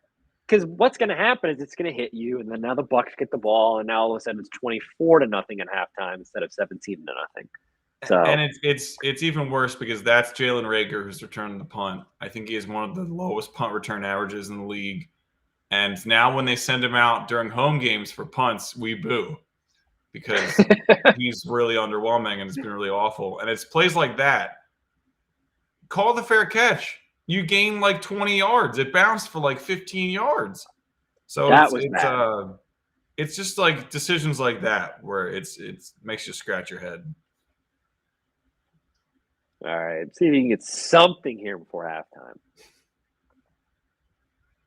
Well, not going to get anything.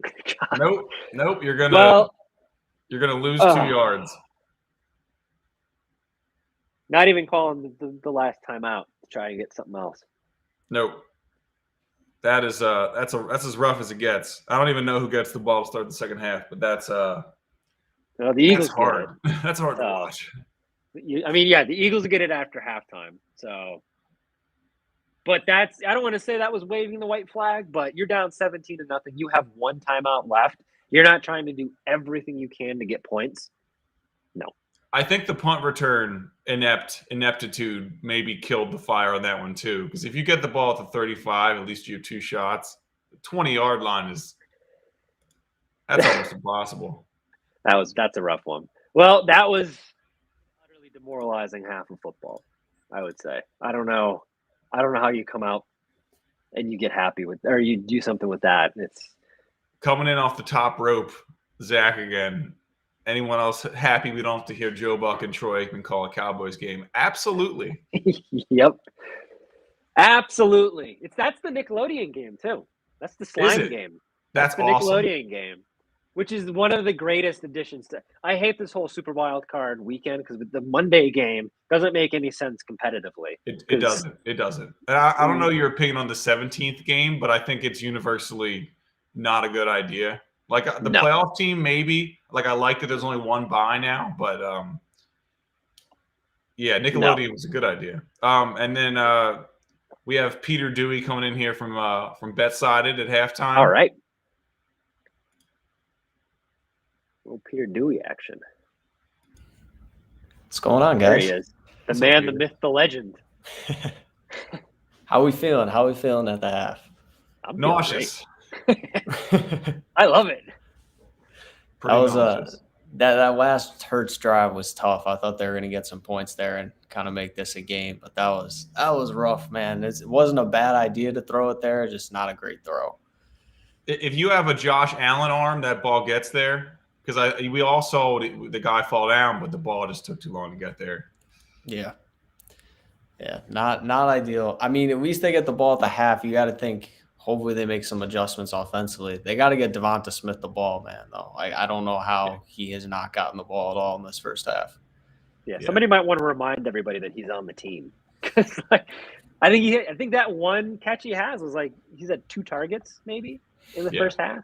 Unless it's been Dallas Goedert, nobody's thrown the ball anywhere else. Like Rager's gotten a few targets, but he should be inactive. Rager should be inactive for this game.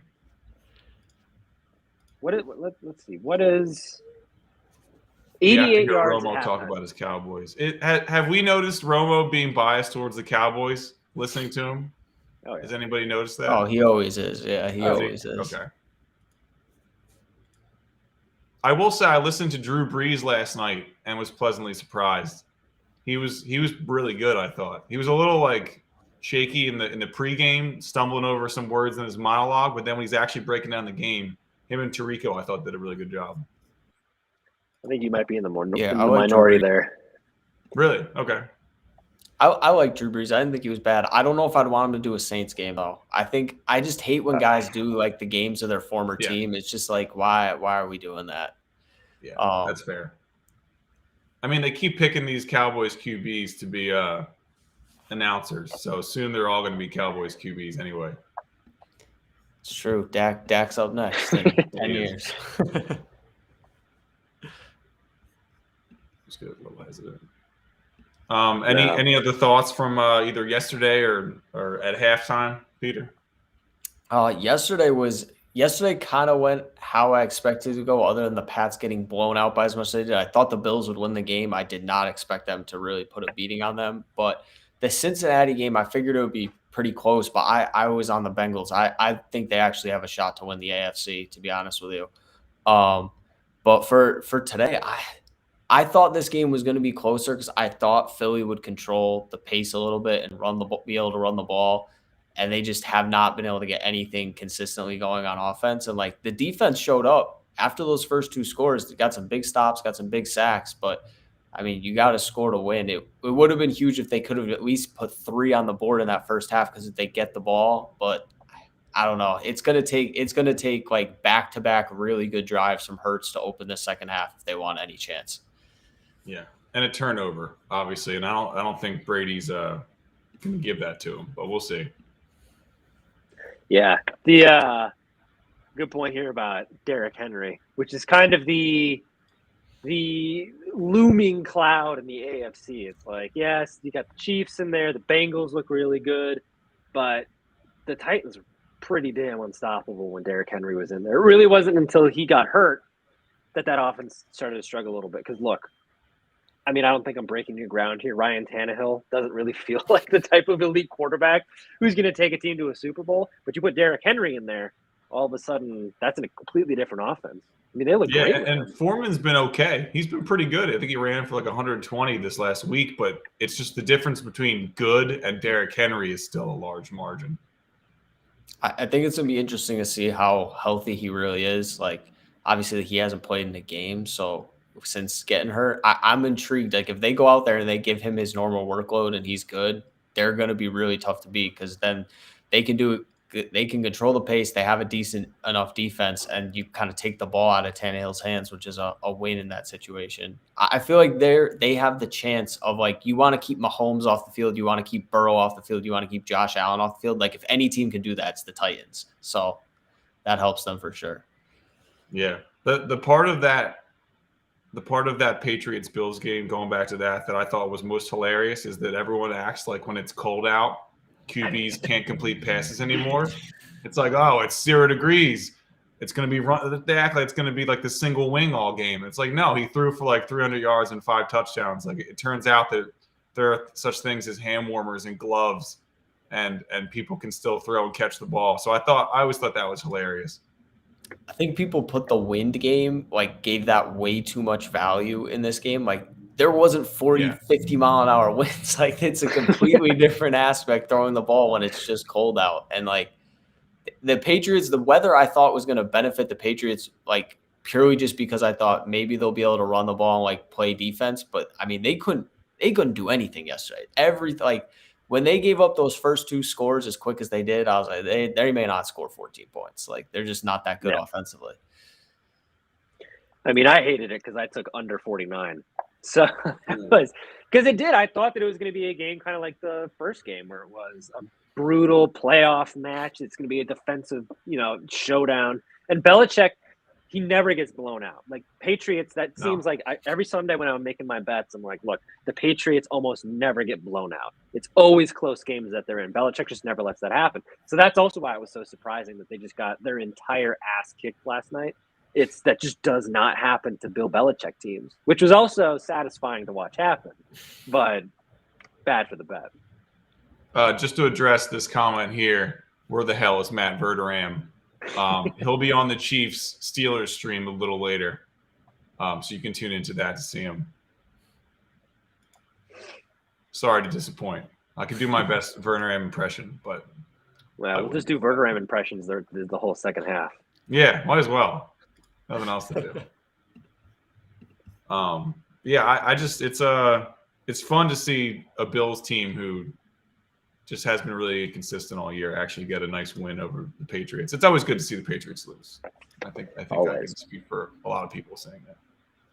Always. Bills Chiefs, I think the Chiefs are going to roll tonight, but like, Bills Chiefs is going to be quite the game in the divisional round. I think that's going to be really rematch, fun, right? Yeah, rematch last year. Yeah, it's going to be fun. I think the AFC, I feel like they caught a lot of flack for not having like a dominant team this year. But you look at like the teams that are remaining. If the Chiefs win, you're like, hey, it's actually pretty 4 damn good teams. Like, I don't think it's like as much like the NFC dominated in terms of record wise all season. But I think the AFC could make some noise and possibly come as the favorite into the Super Bowl, depending upon who it is. Yeah, and like a good QB succeeds in the playoffs. There's a lot of good QBs on the AFC. I think so. Peter, what do we got going for some good bets to make the rest of the day here? We've got 2 more games going down. I didn't bet on this game because I don't want to compound my pain if the Bucs had lost. But I got to make it up. What are we doing for these other 2 games we got going on? So for the 49ers-Cowboys game, the one bet I put was Dalton Schultz anytime touchdown. I think it was plus 175. I'm a big fan. They've targeted him a ton in the red zone lately, and Dak has been really, really good at home this year. He's thrown like 20-plus touchdowns and only 2 picks at home, and the numbers are like even on the road. So much better quarterback at home. 49ers defense is much better against the run than it is against the pass. So I think if they get down into the goal line, not saying they won't give Zeke Elliott the ball, but they've been running a lot of these like short rub routes the last couple weeks where Dalton Schultz kind of just falls into the flat and nobody comes with him, and it's easy touchdown. So I like him at that value. It's tough with Dallas having as many weapons. You got some guys that are going to be minus odds, so I'll take 175 for him to score. I like it. Nice. What do you think about taking the under Steelers Chiefs? Am I crazy, or are the Steelers going to muck up this game? I don't hate it because I don't trust this. I more so I almost just don't trust the Steelers offense to score. Like they scored 46 points between the two of them combined last matchup, and like the Chiefs had to score 36 of them. Like I don't know if they're gonna put up 36 points in a playoff game, but I also don't know if I trust the Steelers to really move and score the ball. Like the Chiefs defense been really good the second half of the year. And I mean, Big Ben's been throwing ducks, man. Like if they can't get the running game going, I just don't know like what the Steelers like. What's our big move? Are we gonna throw 25 Deontay Johnson screens? Like I don't hate the under because I just don't think the Steelers can score. Like their only chance of winning this game is if it's like a 20-17 type of game. If the Chiefs scored 3-4 touchdowns, there's no way the Steelers are staying in this game. I think that's what I would go with. I like that. Big one is tomorrow. That's the one that I'm having trouble figuring out because you've got Cardinals and the Rams, two teams that know each other. They're always weird games to bet on the NFC West because it's like they're either going to be super close, low-scoring games, or they're going to be these offensive explosions. What are you going with tomorrow? Well, Josh, this was my best bet of the week. So I've been on this since like Monday. I'm all over this. I had Cardinals +4. I think the line's moved to 3.5 now. But Cliff Kingsbury, underdog, is 13-3-2 against the spread since he started coaching the Cardinals. And as good as the Rams have been in certain spots, like leading at halftime, Sean McVay is really good. At home, Matt Stafford against winning teams is, I believe he's 26-57 straight up in his career. Oh, God. So this isn't like, the Rams are going to walk away with this one. And I think we noticed against the 49ers in week 18, you don't get really a home field advantage if you're the Rams at SoFi because there's just no Rams fans in Los Angeles. So I wouldn't be surprised. Cardinals haven't been in the playoffs in a while. If a lot of Cardinals fans travel out for this game, make it feel, more 50-50 split.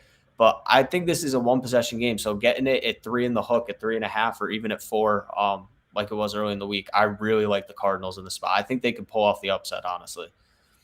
Have you seen there's a video of when the Rams made it to the Super Bowl, and there's a video of like this Rams bar, and they make it to the Super Bowl, and then one guy goes, yeah, and then that was it. It was just like really the transplant city thing is so unfortunate for a team that's been pretty good. Yeah, it's a weird atmosphere, man, watching those games and like they're on offense and the crowd's really loud. You're like, what is this? Like, because you look at other places and, it's dead silent when they're on offense and then it's crazy when the other team is. So I don't know if I trust the Rams. I see one of the comments we have here, worried about the Cardinals with D-Hop not playing. I get that. I completely get that, but I just don't like Cardinals did beat the Cowboys without D-Hop. I don't like the Rams. The thing is if you had D-Hop in this game, they were going to put Jalen Ramsey on him, probably shadow him the whole game. I don't think the game plan changes that much. Now it's just going to be maybe they put Ramsey on Christian Kirk or AJ Green. Like you were going to have to find other ways to score against them. It wasn't going to be like 10, 15 targets for DeAndre Hopkins. And they did beat them by 17 in LA earlier this year. So I like the Cardinals. That is true.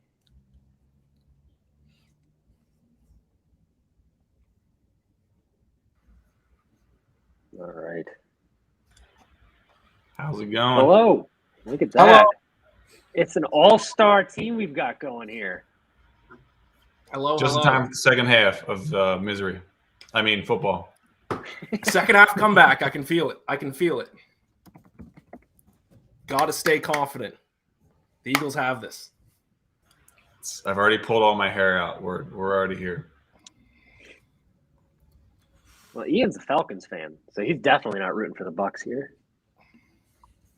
I am a Falcons fan and probably the number one Tom Brady hater in the world. So I'm definitely not rooting. And I have money on the Eagles money line, so I'm cheering against the Bucs vote.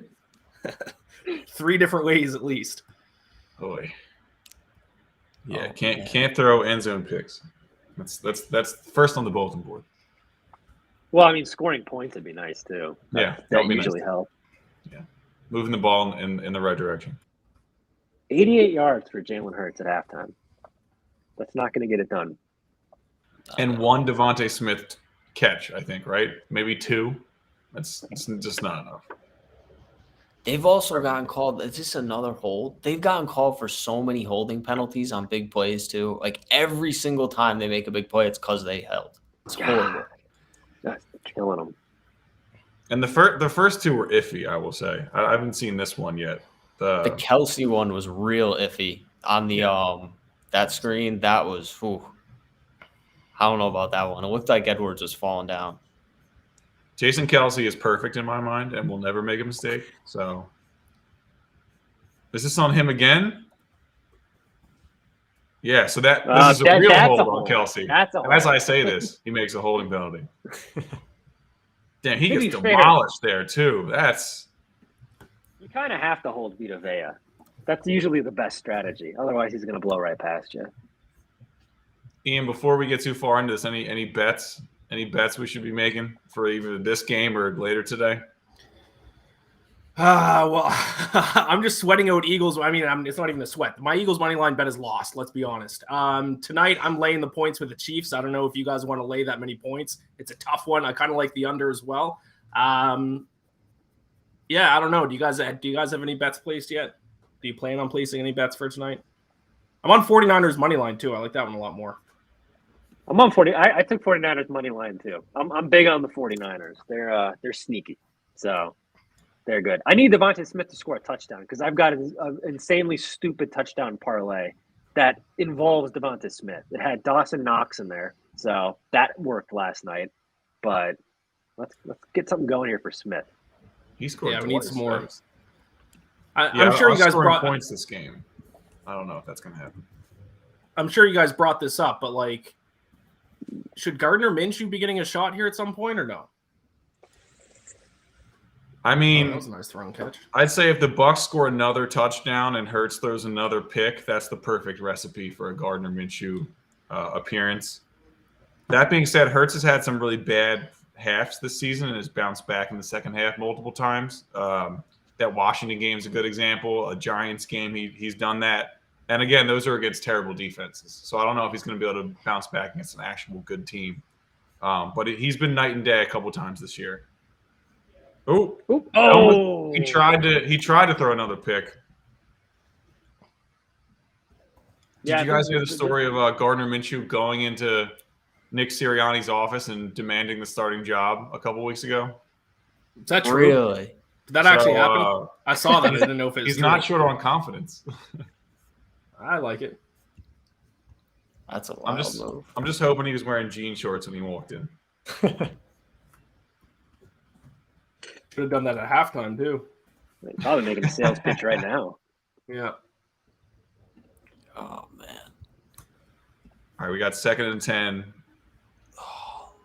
The Eagles. I had a nice parlay with this game and the Suns Pistons game, and I had a DeAndre Ayton prop in there, and then he sprained his ankle in the first 5 minutes of the game and didn't come back in. So that was awesome. Very tough. Did you guys see the Draymond Green bet, scoring the first points of the game, and then he intentionally gets the foul and leaves the game? Yeah, most sports books didn't pay that out. They've really voided the bet. That's probably smart. I bet if it was the other way, then they wouldn't have done that if it was the other way, though. Right. That was a wild scenario with him, like them announcing like 5 minutes before the game, 10 minutes before the game that he wasn't going to play, but he was going to start and just immediately come out. It's so crazy. It's also hilarious that classic Warriors, like, we're going to do this for Clay coming back like it was the NBA Finals or something. Like, come on, man. He can come back without Draymond on the floor. The last couple plays have been a clean pocket, and Hurts has just been inaccurate, it looks like. Time for some Minshew magic. Make it happen.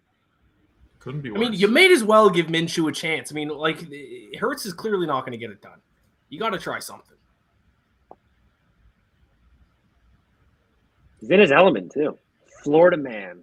coming out in Tampa. He's leading the Eagles back. Like, let's go. He is the ultimate Florida man. Because Once again, think try throwing it to somebody other than Goddard. That'd be nice. I think the Eagles have other receivers. I could be wrong based on this game, but it doesn't seem like they have anybody else to throw to. It's all going to Goddard. I don't think the Bucs are going to necessarily run away with it either, because like with their offensive line injuries, they just look lost now. Yeah, Ryan Kerrigan resurgence apparently with this backup right tackle in there. Washington football legend Ryan Kerrigan. I was saying before you got on, Ian, I might go with the Chiefs Steelers under, just because I don't. Number one, we don't trust the Chiefs to put together a complete game, and two, the Steelers defense always finds a way to stay in the game. So if it's like 13-17 late in the fourth quarter, I won't be shocked. Yeah, if I was going to bet on the total, I'd definitely take the under. Both teams, I assume, are probably going to run the ball quite a bit because both defenses aren't good at stopping the run. So run the ball, keep the clock moving. I can't see Big Ben thrown for a ton of yards or any scores. The under would kind of have to be the play in that spot. Yeah, he doesn't have really any choice in retirement. He just kind of has to at this point. I would love to see if he tries to make a case for coming back next year. Do we think he disappears into the woods or like reappears on some talk show? What do we think the odds on that are? Oof. That's a tough one. When he I'd came like it if he back, disappeared. when was the offseason that he came back with that huge beard and he looked like he had like not been in civilization for like 2 years? Was it 2020? Was it the I think it was COVID? 2020. Yeah. Zach's voting on the woods. The woods. Yeah. I would like it if he disappeared. But Yeah, I don't know if he's going to come back on. He's not exactly a very electric personality or generally a likable guy off the field. So I don't know if he's going to find anyone who's going to want to put him on in front of a camera, but who knows? Maybe he'll pop up on a Wrangler commercial next year or something like that. Oh, God. Him and Brett Favre in a Wrangler commercial? I like it. Mowing their lawns. Having a good time. Devonta Smith's heated on the sidelines. He's not happy. I'd be Put heated in too. Minshew.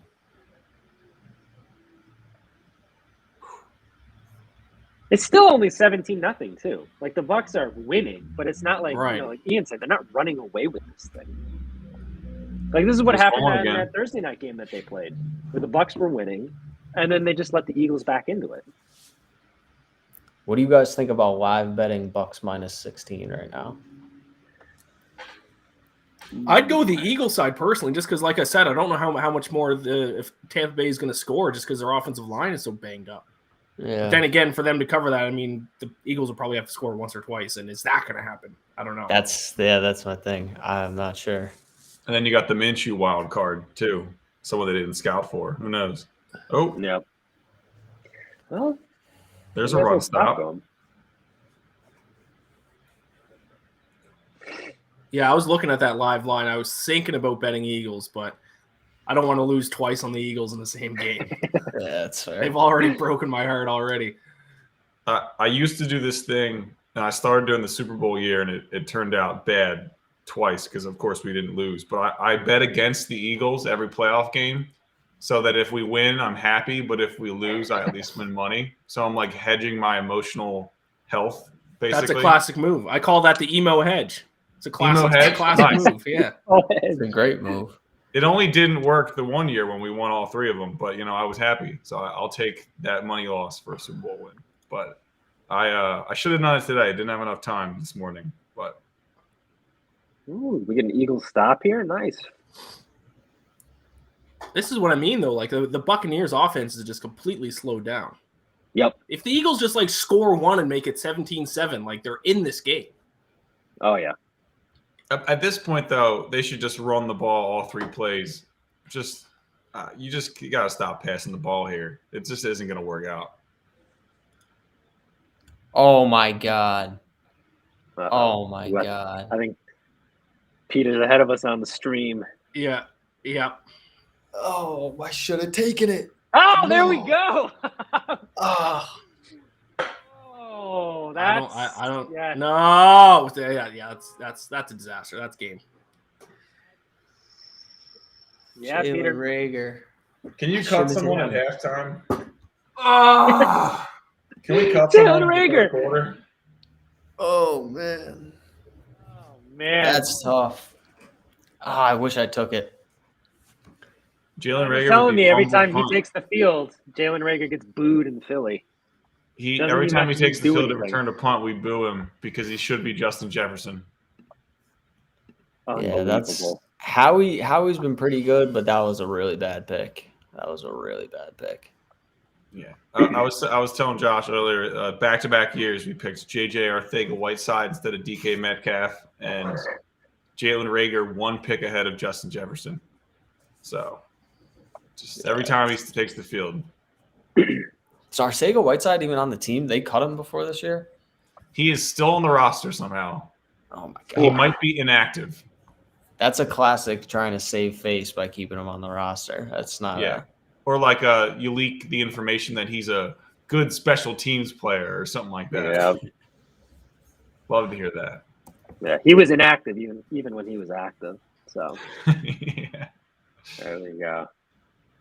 No, Jeff. This is not a Bucs fan from 2020. This is a Bucs fan from 1996 when I first started watching football. So Don't you see his Warwick Dunn jersey? Warwick Dunn, baby. Warwick Dunn. I like Warwick Dunn. Shout out Warwick Dunn. Falcons You and I have a legend. mutual connection with Former Warwick Falcon. Dunn. Isn't he like in an ownership group? He's got something to do with the Falcons, like on a Does he? high level. I heard he Something like like that. builds houses for poor people. He Which does. is like Yeah, he's great community guy. the most gangster thing I could ever think of. That's been his charity his whole life. It's like because like his mom was like a police officer who got killed in the line of duty, and now it's like his whole thing where he's big in the community. Warwick Dunn's a good dude. He was on the Falcons when I first started cheering for them back in like the 2004, 2005. Mm-hmm. Homes for the holidays. Shout out Warwick Dunn. Shout out Yep. Warwick Dunn. Did he start his career in Tampa and then ended his career in Tampa? Is that how it worked? Yeah, he went Tampa, Atlanta, then Tampa. He left Tampa the year that they won the Super Bowl too, which sucked because he was part of all those Tony Dungy teams that eventually Right. won the Super Bowl with Gruden. He's the one. He's the one that didn't get that ring, and that sucks because he was awesome. He was Him also and Mike part of the Wallstein? DVD rushing attack on the Falcons. Dunn, TJ Duckett, and Mike Vick. Oh yeah. TJ Duckett. That's a name I haven't heard in a while. Falcons God. legend. TJ Duckett. Oh, I'm so mad at myself for not taking that 16. Oh, Shouldn't have listened to me, man. Don't Up, listen to up, me. there man. it goes. So Bucks at midfield, immediate 30-yard gain. Fantastic. Not good. listen, Ian, I'm listening to you because I'm not listening to myself right now. It's freaking putting my best bet on DeAndre and he gets hurt. It's a curse. Terrible. Ooh, with a nasty stiff arm. Brutal. Giovanni Bernard, all 5 feet of him, just stiff arming somebody. Is any underdog going to win in the playoffs, or is it just going to be all favorites? All three of them Cardinals won could win, so right? far. 49ers today. And Cardinals on 49, yeah. Monday. 49ers and Cardinals are interesting. The Raiders kept it close at least. Although I feel like wasn't that spread 6 points, so they didn't cover They after didn't all. cover, yeah. They Yeah. missed it by a point, yeah. Yeah, I was sweating that Bengals -6 right to the end. It's like, God, that's how it always happens. I will say my favorite bet of the year was betting on the Ravens. Every single week they came through for me in one way or another. They were the most fun team to bet in 2021. Did you stop betting them after like week 10, hopefully? Well, I mean, I took them in teasers, so Okay, all right. I took some points, but Nice, yeah. You can't fire Rich Bisaccia. There's no way.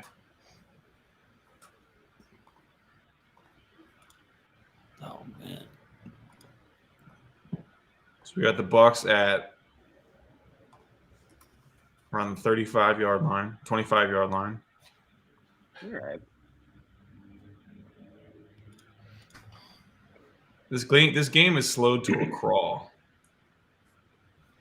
It started off really fast, but there's 3 points since the first quarter. It's not ideal. Not a lot of score. Ideal if you had the under. Very ideal if that was the case.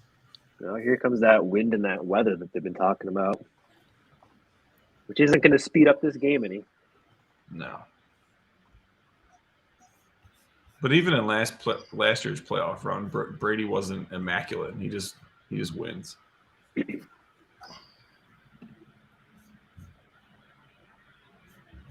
Cameron Braid sighting. What's up with OJ Howard? Is he hurt? No, he got a catch in the first quarter. Okay. So he has a pulse. It's not strong, but he's there. Yeah, if the Bucks score on this drive, Peter, that bet, it's just going to be even worse that you didn't make it. Yeah, it's going to be tough. They were up. 3rd and 3. Oh, man. I got to stop saying stuff because I'm ahead. Pick 6. Here we go. Oh! All right, Mike Evans down to the 3. Fantastic. I'll get this score update graphic ready. This is not looking good for the Eagles. At this point, it's like, just don't get shut out. I think we got to go Gardner Minshew, right? I'd go Gardner Minshew, go like 5 wide, 4 wide, and just let him sling it and see what happens. That's the only thing he can do. Oh, Gronk wide open. What are we doing? I'm gonna regret that one. That was wow. There it is. Oh no. This is a rough one, but we made it. We made it here. I mean, hey man, this is first. If you told me Sirianni was going to get this team into the playoffs and I was an Eagles fan, I would have been pretty hyped. I thought they were going to be one of the worst teams in the league this year. Yep. It's fine. Playoff experience, right? Even if you get your head bashed in, it's still experience. Where are the Eagles going to go in the draft? They're going to take a receiver for the 18th year in a row? I'd go D-end, linebacker. We need talent on defense and pass rushers. Yeah, Falcons need a pass rusher too. Bad. We had 18 total sacks this year as a team. You guys were last in the league, and the Eagles were second last. But I feel like you guys had still like 10 less than we did somehow.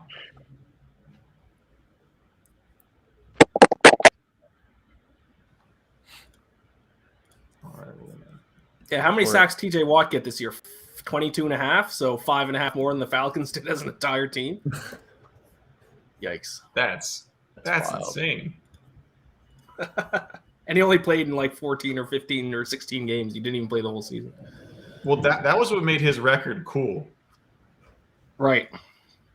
Because was it as many games as Michael Strahan, or was it one fewer than Strahan? I think it was fewer because he missed at least 2 games, right? Yeah, he only played in 15 games. I'm looking at it right now. So that's cool because like no one has an argument against him like being as good. It's like he missed some games. It's completely even.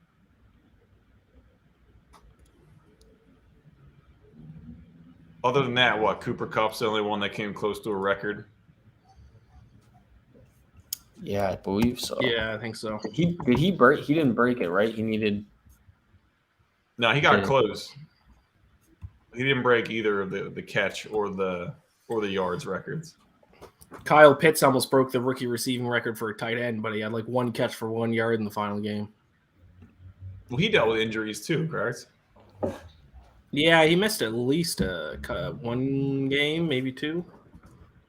And you guys were just lining him up at wide receiver by the end, correct? Yeah, a lot of wide receiver.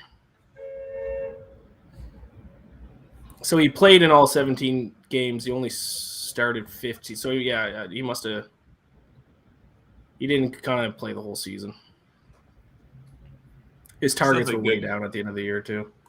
Definitely a successful pick, though. Yes. I mean, the top couple picks in the draft, I think a lot of them hit, right? We got Jamar Chase, we got Pitts, we got Devontae Smith, we got Micah Parsons. There's some studs in this draft. Pitts is definitely a success year one. It just didn't we had so many needs in our team and it just didn't address any of them. But I mean, at the end of the day, if you just want to take the best player available, then he was a great pick. Well, I mean, if you guys are going to lose Calvin Ridley too, I mean, it's not looking like he's receiving coming back. target. Yeah. Is he not coming back like he wants a trade, or is he just not playing football? No, he wants out of Atlanta. Okay. Yeah. The answer to this question is yes. Why the hell not? I'm surprised they're not bringing him in. Like, it's 24-0. Is he not going to come in this drive? And Hurts hasn't been good. So it's like it's different if we were getting killed and he was at least like, I don't know, doing anything. Maybe he will come in this drive. What's our stat line for old Jalen Hurts? 126 yards. Somehow he's over 100 yards passing. I don't know And how he's much back of in that the is game. purposeful. All right, get him to the fourth quarter.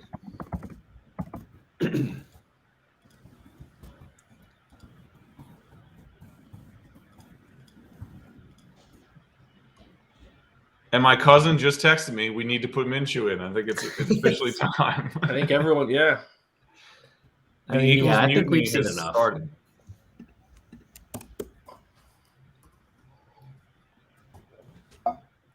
A Miles Sanders sighting. Run the ball 24 points too late.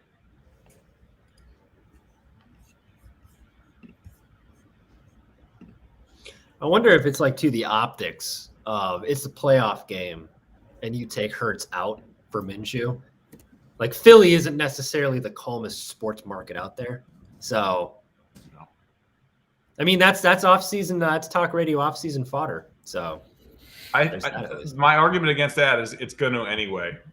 It's going to be a topic regardless, I think. mm-hmm. It's our favorite QB in Philly is the backup QB. So Got a resident 49ers fan, Hunter Armour, coming in off the top rope. 49ers in Green Bay next week. I would love nothing more than to see that. Yeah, Peter and Ian, if it's 49ers Green Bay next week, am I crazy for betting on the 49ers to win that game? I'll be all over the 49ers in that matchup. I think they match up. So I think that's like the worst stylistic matchup for Green Bay is the 49ers. Yep. I think that's the last team they want to face in the playoffs. So it's a horrible matchup for the Packers. I want the Packers to win because I really want like a Mahomes Rodgers Super Bowl or something like that, since we didn't get it during the regular season. But it's a horrible matchup for the Packers. Their run defense is bad. The 49ers are going to run the ball a ton. Like, it's not ideal. I'm sure they wish that Philly was able to win this game because it would have made their lives so much easier. Not have to face the 49ers and you don't have to face the Bucs. Would have been amazing. But I wondered for a little bit there in the season if Shanahan's style had become too predictable with run the ball, crossing route. But it seems like they get enough yards after the catch where it doesn't even matter. Like, just get somebody in open space, and it seems like everyone on that team is a running back after they catch the ball. And Deebo Samuel, who's actually a running back. Ooh. Ooh. Do we think he was early? I don't know. As bad as the officiating's been this weekend, that's truly, it could go either way. All right, fourth down.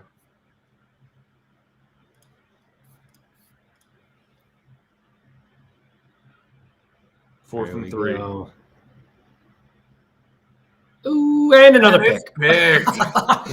Minshew. Minshew. All right, here Let's we go. go. Shaq Barrett, though. There we go. Shaq Barrett making an appearance. I like it. Yeah, I think that's a wrap on Hurts' playoff debut. Yeah, bring in Minshew. Gotta go Minshew next. 2 picks, a $133. Come on.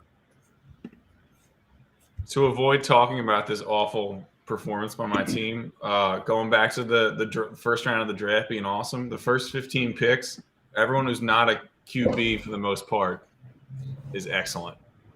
At least rookie year so far. Like if you didn't pick a QB, you probably got a Pro Bowler in the top 15 this year. Or last year, I guess. 4 Pro Bowlers. Mac Jones, Devontae Smith, Waddle, Surtain, Pitts, Chase. There's a lot of names. Yep. Wow. Micah Parsons, where'd he get selected? 12. 15, was he? 12, yeah. Yeah. And then Slater, who's a great left tackle for the Chargers. Mm-hmm. I don't know. I think J.C. Horn got hurt, but even Sewell was good for the Lions. Yeah, he was.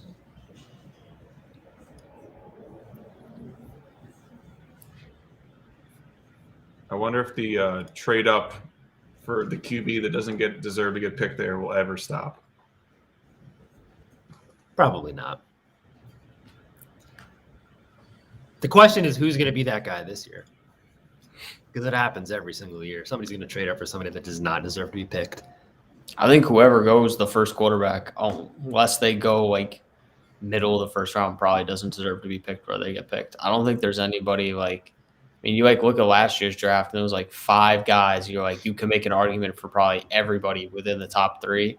Mm-hmm. I don't like Kenny. I think Kenny Pickett, Matt Corral, like I think they're fine. I just don't think they're like franchise changing. Like nobody's ever had them as that. So if somebody takes one, like if the Texans or the Lions or somebody takes somebody top 5, like it's a reach, but you also need a quarterback. So it's hard.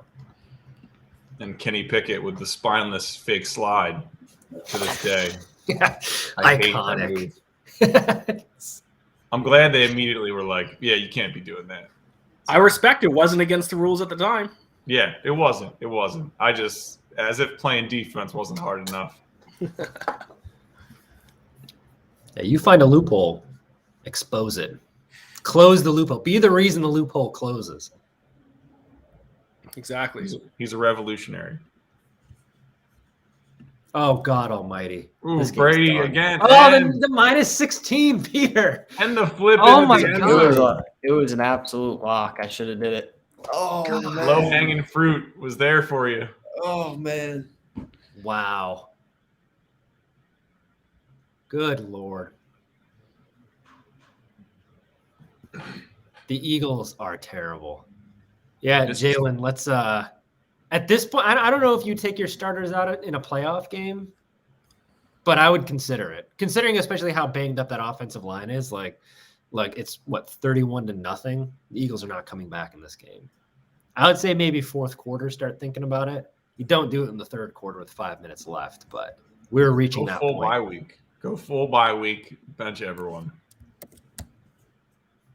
We are getting close. And yes, Hunter, the Eagles are awful. Whew. Here I was going going on this much zone against Brady. Every radio show and podcast I did this week, I gave out Eagles money line. Yikes! Not good. Just lighting money on fire. I got a little too cute with it.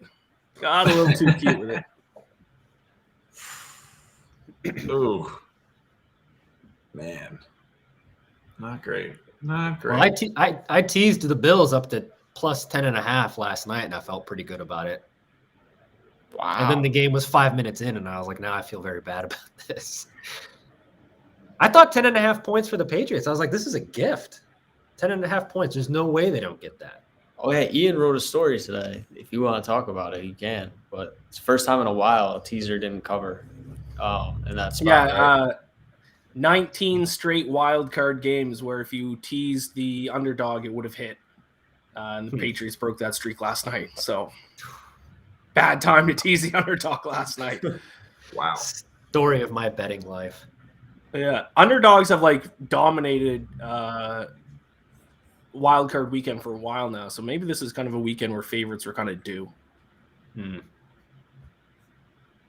And Philly had covered 11 of the last 12 playoff spreads, so they were due for a blowout as well. Oof.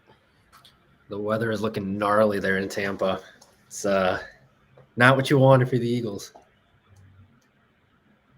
I mean, you got to go Minshew here. If they don't go Minshew, I don't know what to tell you. I feel like if they go Minshew, the optics look really, really bad on Jalen Hurts. I mean, the optics already look pretty bad, right? That's true. I just think I don't know. Is there another quarterback that you would bench like in this spot? You know what I mean? Like if we go through like any other playoff team, like maybe Garoppolo, but that's because he's hurt. Like, is there any other playoff team that benches their starting quarterback no matter what the score is? I don't know. It would look kind of bad. Roethlisberger, right? That would be the worst one, but you can't bench him. Yeah, I don't even know if they have a better option than him, which says a lot considering. And then Hurts might be hurt, so maybe you don't have a choice now. There you go. And now wow. Look at Arians. Oh my God. Wow. I love Put Bruce Arians at right tackle for Tristan Wirfs. Right? That's up there with Michael Jordan smacking Malik Monk in the head. He smacked him. Wow. What?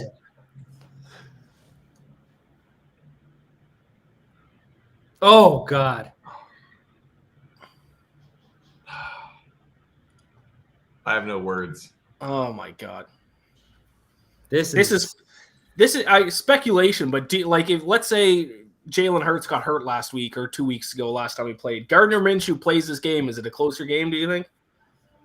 It could probably be closer because he's a better passer, but our defense has been shredded. They've stopped the run game. Maybe we have 10 points if he starts.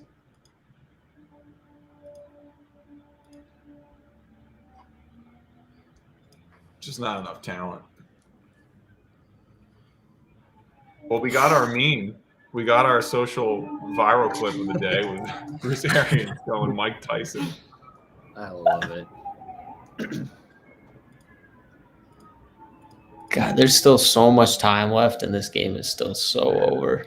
It's a statement by the Bucs, man. I didn't think the Bucs were going to be as tough of an out with all those guys hurt, but nope, they are.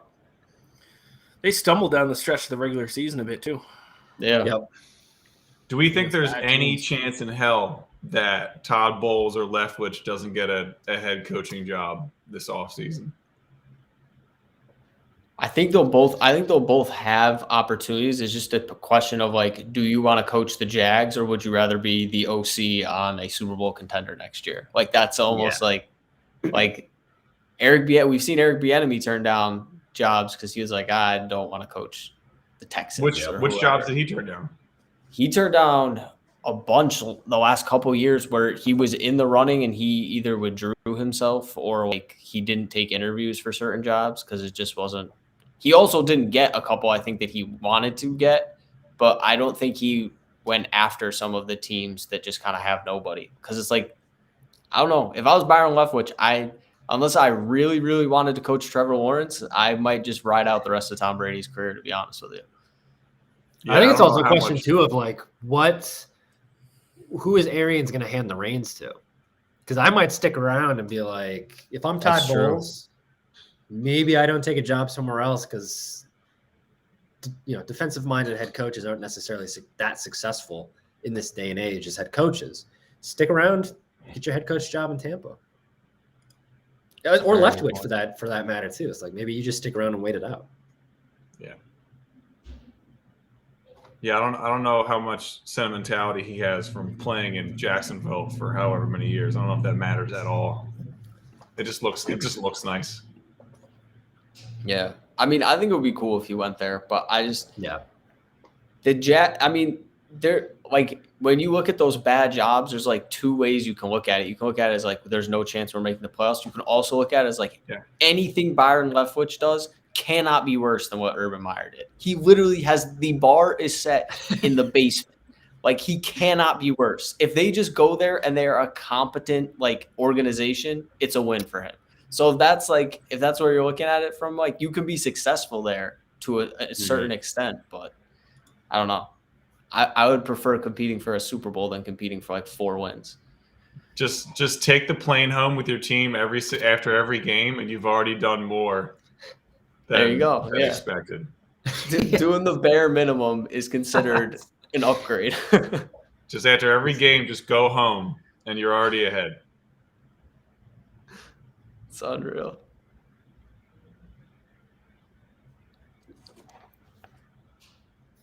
Yeah, if I was Bills or left, which I'd probably stick around Tampa just to see what happens. Also, if you go to Jacksonville, I mean, I don't know what Tennessee looks like in a couple of years in Indianapolis, but that's not a easy division. No. So, and who knows what happens with Houston? Like, let's say Deshaun Watson does come back and they get somebody who actually, knows what they're doing. All of a sudden, Houston's good, and that division isn't as terrible as it was this past year. It's just, it's weird because like the Bears job you'd think would be a good one too because they got a young QB and like a defense that's worth something. But then there's also the pressure of that fan base. Like that fan base gives a damn. Oh, Eddie's coming in hot off the top rope. Not a starting quarterback, nothing but a backup. There we go. There's the Philly fire. It's starting to burn. It's still not the time to make an argument against that, unfortunately.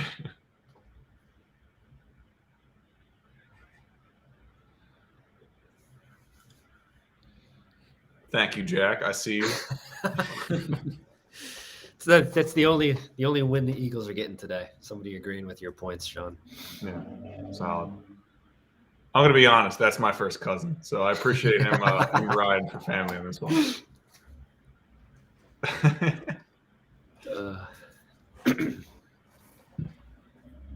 Yeah, that Bears job though. I think that's one of the better jobs out there. And if I'm Brian Flores, like I know he wants to coach Deshaun Watson, but like, look, we had no idea what's going on off the field with him. So like, you don't know if he's going to play next year, if he comes back, if he's going to get suspended. But if if the Bears knew what they were doing, they would hire Flores because he comes in and he immediately changes the culture. And that's what the Bears didn't have with Matt Nagy. It was just like they were there. It wasn't a whole lot more. But with Flores, I feel like you could get some of that Monsters of the Midway energy in there where it's like you've got a tough, snarling team, a defensive guy. So I don't know. If they knew what they were doing, they'd go out and get Flores. And the Broncos job is perfect if you get a QB, but that's obviously up in the air. Yep. Broncos job's been perfect if you got a QB for the past 5 years. Whoever, they just never got the quarterback. You could say that for the Vikings too, to be honest. I don't know where Kirk Cousins' contract is at currently, but their team has a lot of talent too. I feel if you're the Vikings, though, you just tear it down and rebuild. That team is bitches. Since like Randall Cunningham, they've just been band-aiding the quarterback position. And it's like, oh, we'll just find the right guy to like get this window. It's like Dante Culpepper was the last time they tried to draft. Well, Christian Ponder. But like 2 quarterbacks in the last like 30 years that you've drafted to be the franchise guy. And only one of them was like halfway decent. But then Culpepper like blew out his knee. But like just tear it down because you look at the timeline that the Vikings are on, they're not going to be competing with the Packers as long as Aaron Rodgers is there. It's pointless to try and patch together something because look how well that's worked. Never.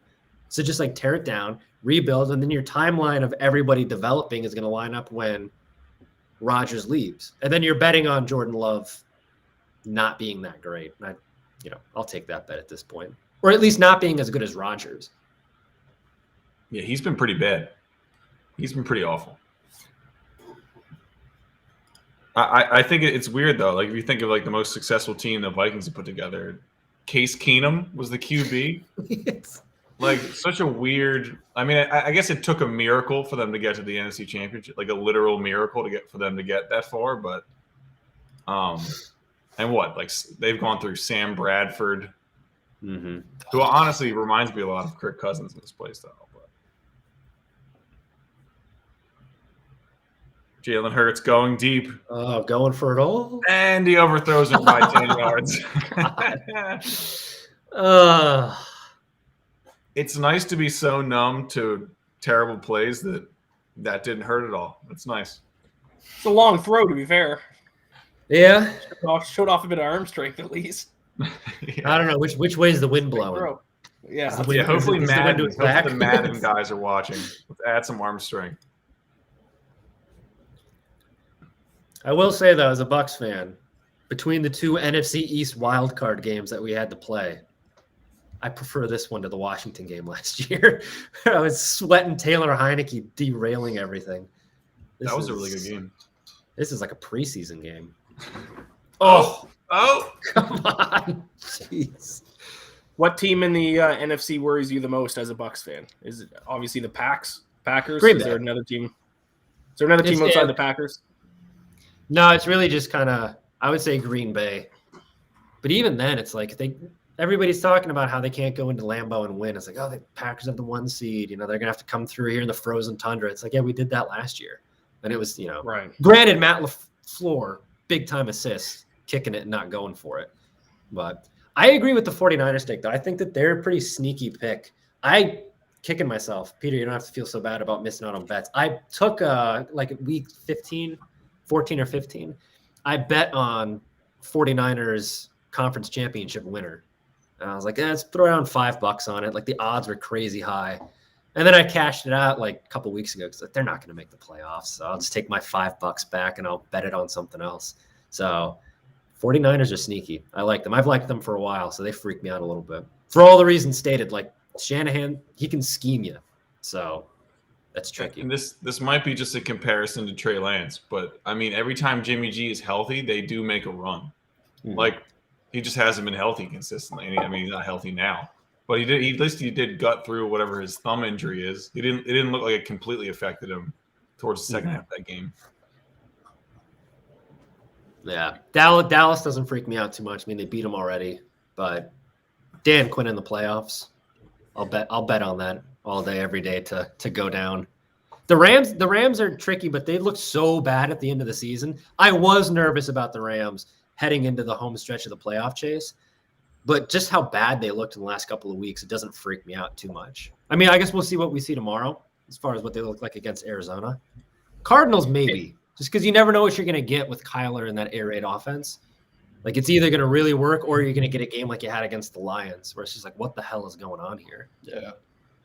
The Rams just come down to whether or not Matt Stafford's going to throw an interception or 2 or 3. If he doesn't throw interceptions, the Rams will beat anybody. But Yep. not only does he throw interceptions, he throws them at the worst possible time and like at the worst possible area of the field. Yep. I think he's thrown 8 in the last 4 games or something like that. Is there a chance that trade was a terrible idea? Like, do we really think that Jared Goff would be worse than this? Yeah, I've heard a lot of stuff about Jared Goff would throw just as many interceptions, but Matthew Stafford, when he's on it, not throwing interceptions, he's playing very well. It's just he throws too many bad picks.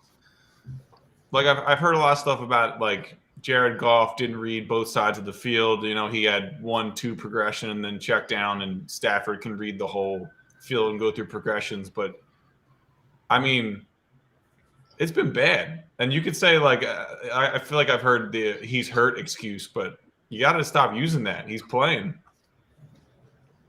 Yeah. I'll still take Stafford over Goff all day, every day. I mean, it did take probably the worst officiating call in the history of the NFL to get them to the Super Bowl with Jared Goff, but he made it there. Didn't do much more after he got there, but he made it there. Scored, what, 3 points? All right, 15 merciful minutes left in this game.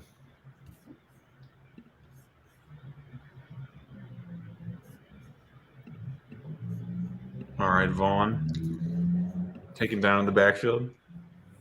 Could this be the start of a comeback?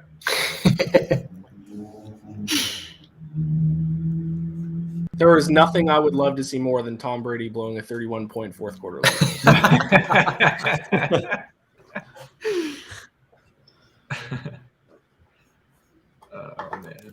That would mean we'd have to score points on offense. So I don't know if that's going to happen. But Maybe just come within 16 points. So Peter doesn't feel so bad about not taking that bet. Yeah, that one's man. That would have been nice. Would have been nice. that's at least within reach. What's that? I'll root for that now.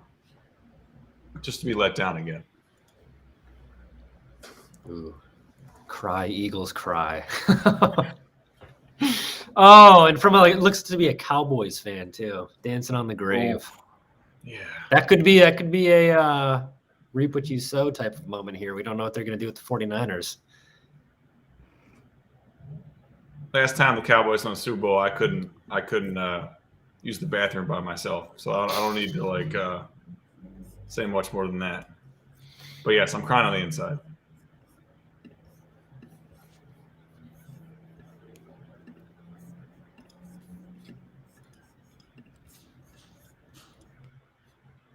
That does seem to be the team that the upset that everyone's taking, which makes me a little worried.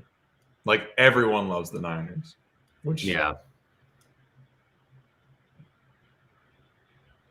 All right, we forced a punt. Positives. The only positive is that the clock is going down and it's getting closer to 0. That's the only positive right now.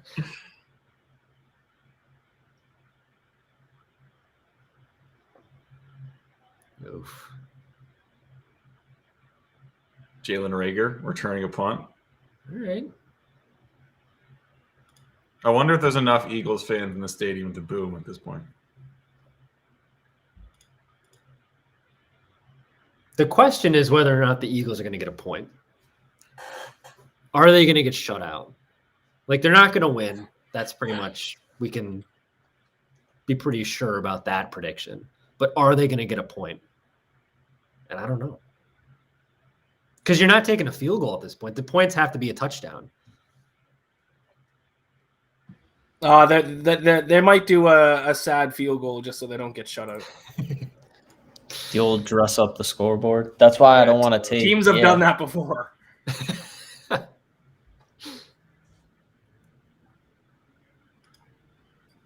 I'm sure that would go over well in Philly.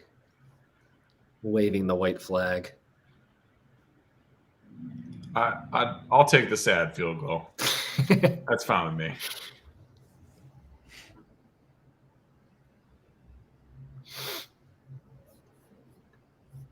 Well, the bar has been set very low for the remainder of these games this weekend as far as being entertaining. Even the game last night was like, it felt like there was a certain pace to it. Like the Patriots were never really in it, but this just kind of feels like, all right, let's go. Let's wrap it up. Also, last night was just kind of fun watching the Patriots get just destroyed, since that is not something we're used to in the playoffs. So there was that aspect of it where it's just like 20 years of watching the Patriots dominate. It was a little nice to see them get dominated for once. And it was the complete opposite of the last time they played in the cold and the wind. No. Right. Yeah, I don't know. I think the Steelers could make a. I know I keep saying the under, but this game could be exactly like Chiefs Steelers.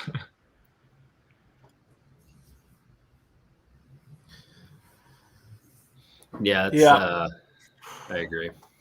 Kind of banking on this 49ers game to be a good one. It's the Nickelodeon game. It's got to be a good one. The bar has been set high. Who's going to surpass the great the MVP Mitchell Trubisky and claim the crown? It's got to be. They should make it like the Masters, where it's like, the green jacket, you put it on the new guy. It's like Trubisky should be there and hand off the MVP Orange to the jacket. next guy. Make him walk it down like they do with the Lombardi Trophy at the Super Bowl. Just make it a thing. He's got to walk down a bucket of slime and dump it on somebody. What a great idea, honestly. Like, what a nostalgic, creative broadcast. Ooh, Devontae Smith picking up yards after the catch. Come on, It's almost like they should have been thrown to him all game. That's a revolutionary idea. Sean, I mean, come on. Give it to your best player? What are you talking about? Come on. It's outrageous. What kind of armchair quarterback logic is that? Come on. All right, now I'm feeling a little bit better. Feeling a little bit better about not taking that 16. Just need Devontae Smith to score a touchdown. Oh. Well, there goes the shutout. Here we go. Let's go. That was a mailed-in defensive drive if I've ever seen one. 31-point comeback is still in the books. Here we go.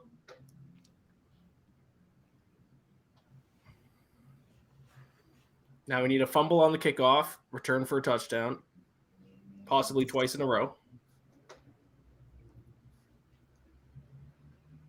Well,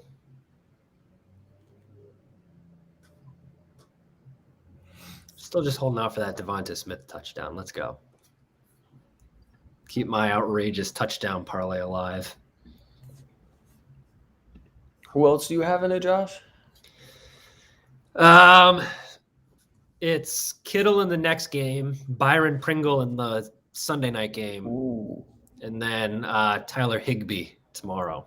Because they were all like plus 200 odds. So I was like, what the hell? Why not?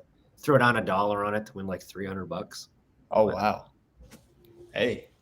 And then, yeah, because it was Dawson Knox yesterday. Okay. So, Oh, man. So that's check that one. All right. So Devonta Smith. You never know. A little garbage time. I was anticipating the Eagles maybe showing up a little bit more to this game. So.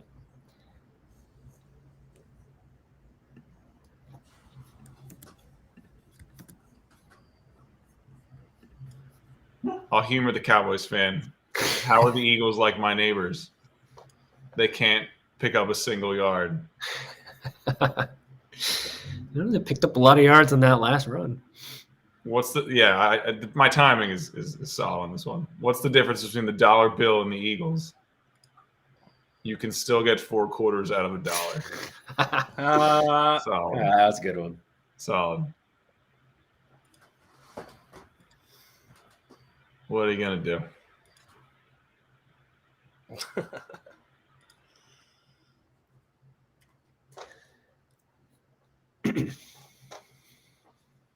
I can only hope that the Niners do me right tonight. Big sis Lisa checking in. Lisa, I hope you're not an Eagles fan because you're checking in at the wrong time. It's a little late. A little late. Need to pick me up.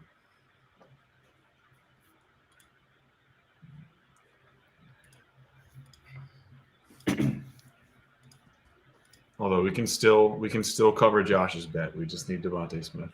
Let's go. Not looking good though.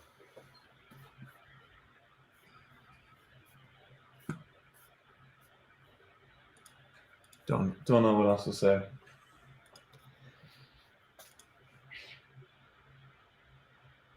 Josh, if you were to buy another Bucks jersey, who are you buying off this team that's not Brady? Antoine Winfield Jr. all day, every day. Love that guy. Going for the young upside play. Young upside. Well, plus he went to University of Minnesota. So as a Minnesota kid, there's some nice connection there. Plus, as I've said, giving us one of the most iconic Super Bowl moments, the moment of catharsis, the peace sign right in Tyreek Hill's face. That was as if winning the Super Bowl was not already good enough. That was just the chef's kiss to the blowout. Love that guy.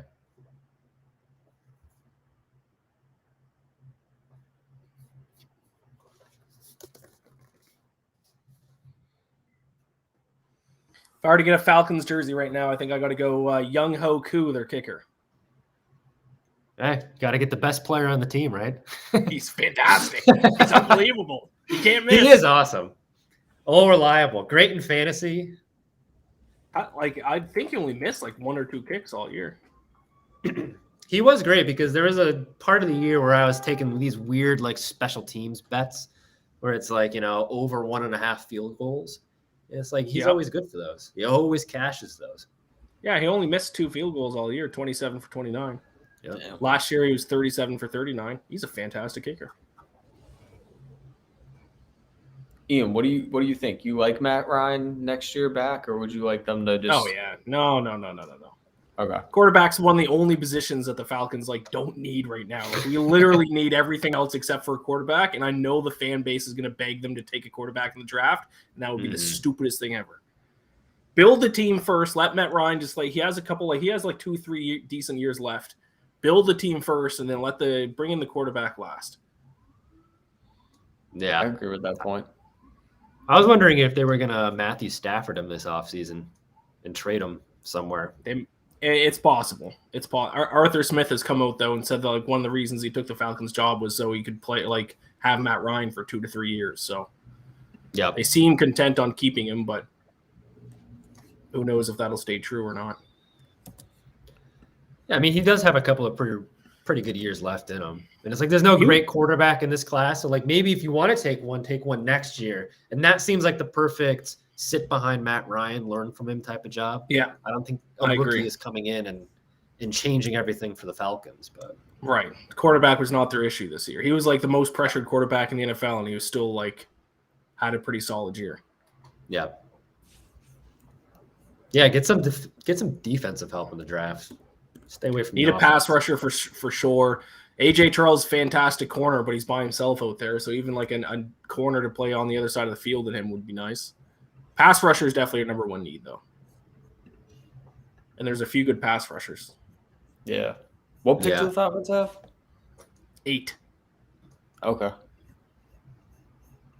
You can definitely get somebody there. Big sis Lisa, looking forward to the Nickelodeon broadcast. The Nickelodeon broadcast is low-key awesome. I'm not a big fan of the Monday night Wildcard game, but getting that Nickelodeon broadcast in there is pretty good. The Monday night Wildcard game is kind of weird, too. You're giving a team a disadvantage, short rest next week. I don't know how I feel about that. I don't know who would have wanted that. It's other than the NFL itself. There's no way players enjoy that. We do get the Manning cast tomorrow, though. So that's the upshot. Oh, that's true. Manning cast. I think their big guest is they're having The Rock on there. Well, Dwayne Johnson coming through. Hope they have Brady on there. Oh, actually, no, Josh, not for you, but that would have been nice to have Brady on there. Get him bounced. Nope. Don't need that Manning curse. I don't need that bad juju. What they should do. What was it? 0-7 this year, guys who were on the Manning broadcast? Is that what it was? The next week? Even Rodgers, because Rodgers went on and then he lost to the Lions. Well, the Packers did. He played a half, but they should put 2 guys on that are gonna face each other next week. If they had Mahomes and Allen on, just so they could keep the streak going. It's we'll know it's gonna stay now. Who's it gonna be? I love that. Although we get the Manning cast on the Monday night broadcasts, why can't we get that Nickelodeon broadcast for Thursday night? Because those games are usually terrible. But if we have the Nickelodeon broadcast like we have the Manning cast, where you can still watch the Joe Buck, Troy Aikman feed, but you can switch over to that Nickelodeon one. I'd take you mean during the regular season? Yeah, during the regular season. Yeah. I like that idea. Because those Thursday night games sometimes are stinkers. Yeah. At least we should be able to get some slime or something. Right. Well, you had to be subjected to that with the Falcons Patriots game on Thursday night. That was rough. That was one of the lowest points of my life as a sports fan. I took a shot every time that they mentioned 28-3, and I was pretty tipsy by the time the game was over.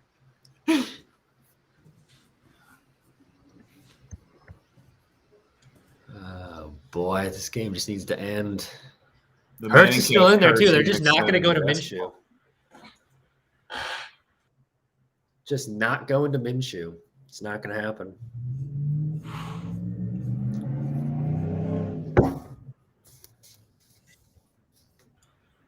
So I see nothing changed while I left. That's great. No, you did miss Derek Barnett taking a cheap shot at Tom Brady after a play and then getting into his face and yelling stuff at him. Oh, yeah. I actually missed that. Wow. That's so on brand. I thought that was a joke. Yep. It happened. Wow. Class act, that guy. I want to know what he was saying to him because it looked like he was saying, like, come on, man. It's just like, what the hell do you want? Stop it. We give up. Stop it. 8 minutes left. Good Lord. Still time for a Devonta Smith touchdown. Let's go. It seems that they are now throwing to him like they were throwing to Goddard in the first quarter.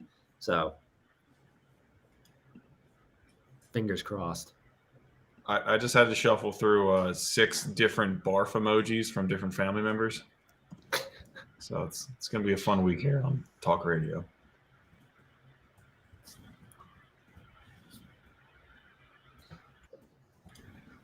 I got one of the guy who's crying but wearing the mask that isn't crying, so that was good.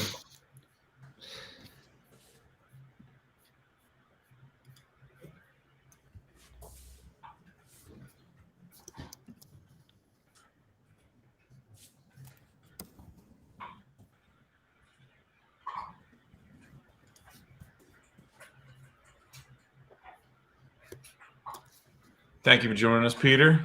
It's been real. Yeah, thanks for having me, guys. Sean, I'm sorry. Josh, congrats. Till next week. Yeah, till next week.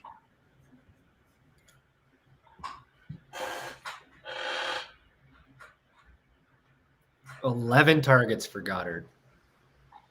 And only 5 catches. Good Not Lord. not a great split.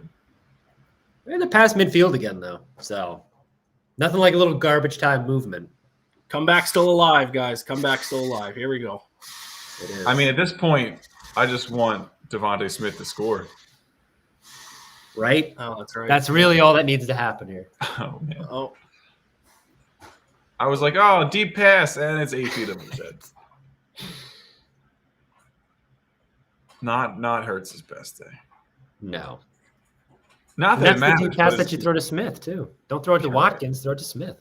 Is Richard Sherman done for the year? Like, is he just done? I think he's eligible to come back for the Super Bowl if they get there. But he's not playing in any of the other playoff games. And the I big heard he's question is going to be if coaching now. Leonard Fournette is activated before next week because he's still on IR.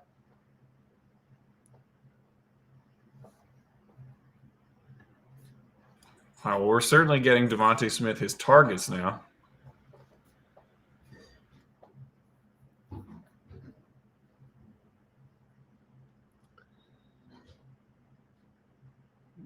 Yeah, that Steelers Chiefs game has all of the makings to be like this one. They definitely have a better defense, but their QB is just about as good, I would say. maybe the I really 7th don't seed get in the playoffs. Maybe having 7 teams in the playoffs each conference was a bad idea after all.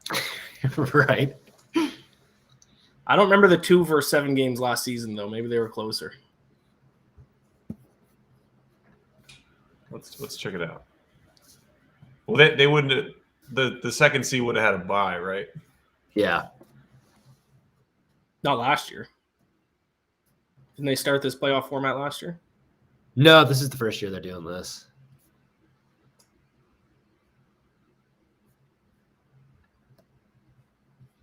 Who do we have? Just come on, Devonta Smith. Let's go.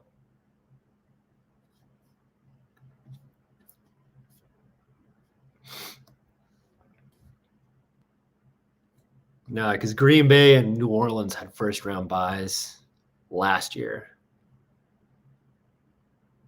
New Orleans, wow. Well, we had a. No, we did do this last year. Oh, yeah, we did do this last year. Yeah. Yeah, because New Orleans and Chicago. Okay, that was 21-9. That was a 2-7. Buffalo, Indianapolis, though, was 27-24, so that was a little closer. Oh, was that the 2-7 game last year for AFC? Yep. Yeah, That was a good so game. that was a good game at least then. Because Bears Saints was awful, but That was also the Nickelodeon game. it was. The saving grace. Even in a loss, Nickelodeon MVP, Mitch Trubisky. The Buffalo-Baltimore game was pretty stinky last year too. That was 17-3. I guess Green Bay beat the Rams 32-18. Oh, it's not Devonta Smith. Another touchdown? Just Yep. not Devontae Smith. Kenny Gainwell finds the end zone. Wow. Is Peter's bet still in play? Depends on if they go for 2. If they just kick the extra point, they're still up 17. Yep. We got money on the line. Ooh, did he get in? Oh, yeah, he's in. Well, they're going for 2. Exactly. This says This Lisa. would have been the bet. Touchdown Eagles. I wish we had a game here. Oh, they're going for 2. Peter would have lost his bet if they make this. Or did you guys already see the result? Oh, get in there. Get it. Oh, he stopped. What are you doing, man? Oh, they got it. Of course, that's where Devonta Smith gets a catch in the end zone for the 2-point conversion. Not the Come on. So what? You onside kick this? Like, does it matter that? I guess you got to keep fighting. Maybe So you yeah, onside kick it here. Peter's bet would have pushed if there's no more scores. So because they're up 16 now. Wow.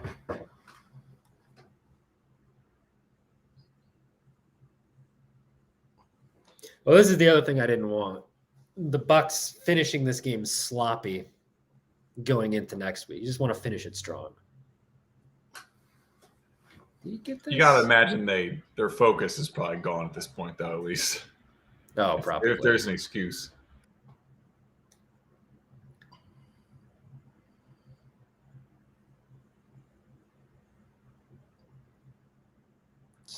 Gets the 2-point conversion, but not the touchdown. Come on.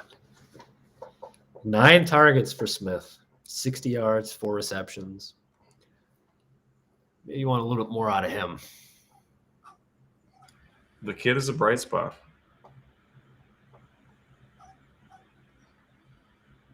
Although that is a hell of an elbow brace. I was going to say that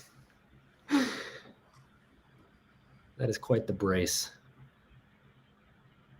What are we doing? We outside kicking it here? I guess you have to.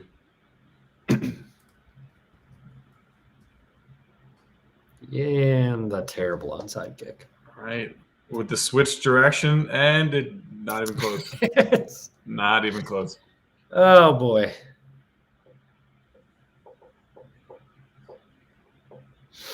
All right, let's start kneeling, Brady. See, I wish Peter would have bet on that minus 16, because then we would have something to root for here. We'd be like, let's get some points. Now it just doesn't matter. We can still get a Smith touchdown. That's true. It's in play. So we got 4:44 left. Jay-Z's least favorite number, 4:44. The sad texts keep pouring in. They need to put Minshew in. Dead and gone. This game is killing me. Ooh, it is not good.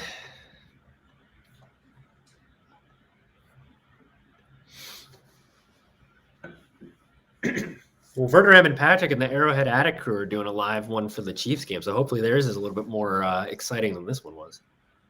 Yeah. And at least they're all on the Chiefs side, so they'll all be upbeat. That's and true. energetic. Or they'll all be down together because the Steelers shocked the world. That is true. Pull a Tim Tebow. That would be incredible. In Arrowhead.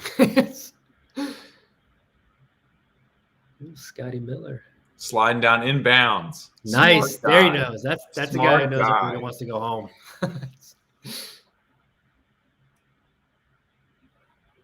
265 for Brady, 2 touchdowns, no interceptions. All right. The old end around. Yeah, I really Brady's been on autopilot for 2.5 quarters.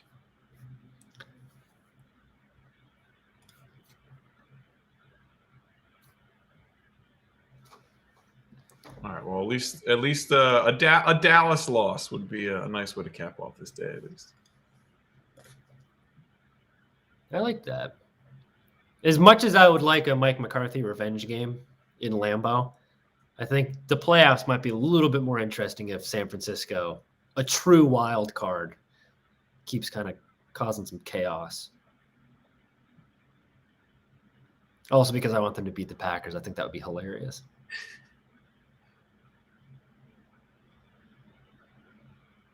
I mean, if you're Rodgers, though, I know he wants to leave, but, like, team is still awesome. Unless you're going to, like, which he won't go to Cleveland, but, like, isn't that the only roster with as much talent? Well, it's just like, yeah, where are you going to go? Like, you've got Devontae Adams already. Yeah. There's Denver? no real Yeah, Denver would be interesting. But that's the thing, though. Why would you leave a division in which you go through Kirk Cousins, Jared Goff, and whatever quarterback they're throwing out in Chicago when you've got to play Patrick Mahomes twice a year? Herbert, you don't want to play him because he's tricky. And then Derek Carr, like 1 out of every 2 times, is dangerous. Yeah, and then even in the AFC North, if you go to like Cleveland, which is an awesome roster, you got to play Lamar Jackson and Joe Burrow, and even the Steelers are usually pretty good. So he's got to go to Jacksonville, is what we're saying. Bad division, warm weather. Tennessee. I bet Tennessee would take him over Ryan Tannehill. Indy would take him. Ooh, Indy. Indy's Interesting. a good call too. Yep. That is interesting. If you're Rodgers too, maybe you do prefer Indy because you get to play 8 games indoors. So, Although I feel like the cold it doesn't affect him visibly as much as a lot of QBs. Like you can tell he don't want to get hit. yeah, I feel like he's good in the cold usually. All good rosters, honestly. Those are probably the 3 best rosters that he would go Indy's to. interesting.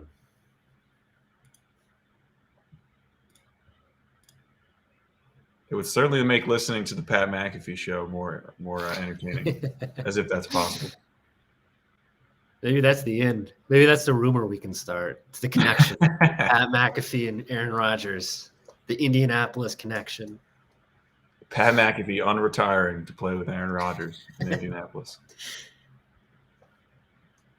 Although if Peyton Manning buys the Broncos and then Aaron Rodgers comes, Manning and Rodgers, that'd be interesting. Is that in motion? Peyton Manning buying the Broncos, or at least like an ownership group? Yeah, I think he's part of some ownership group because they were saying like, I don't think he can do the Manning cast if he becomes an owner. So this could be like a one and done Manning cast year, tear in the rain, so to speak. They'll just have Eli Manning and Snoop Dogg from now on. That'll be fine. I just found out that Snoop Dogg has like a post-game show on Peacock every Sunday night. Really? It's like him and Blake Shelton, which is like the weirdest combination ever. I've seen the one at the Olympics with him and Kevin Hart. That's hilarious.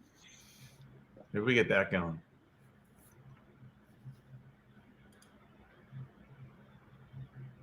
All right, time dwindling away. 2 minutes and 20 seconds and counting. Bucks are probably going to score one more time. And then we have one more shot at the Devontae Smith touchdown. Unless they get a first down here, then they'll just run out the clock. So that's true. Less than ideal. However, those touchdown props, it's like they're just a shot in the dark. Putting down like a Bucks to win 300. Kind of. The Patriots last night, that's what killed all my bets, all my parlays. I either had Patriots plus no more than 10 points, or I had the under 49. Tough.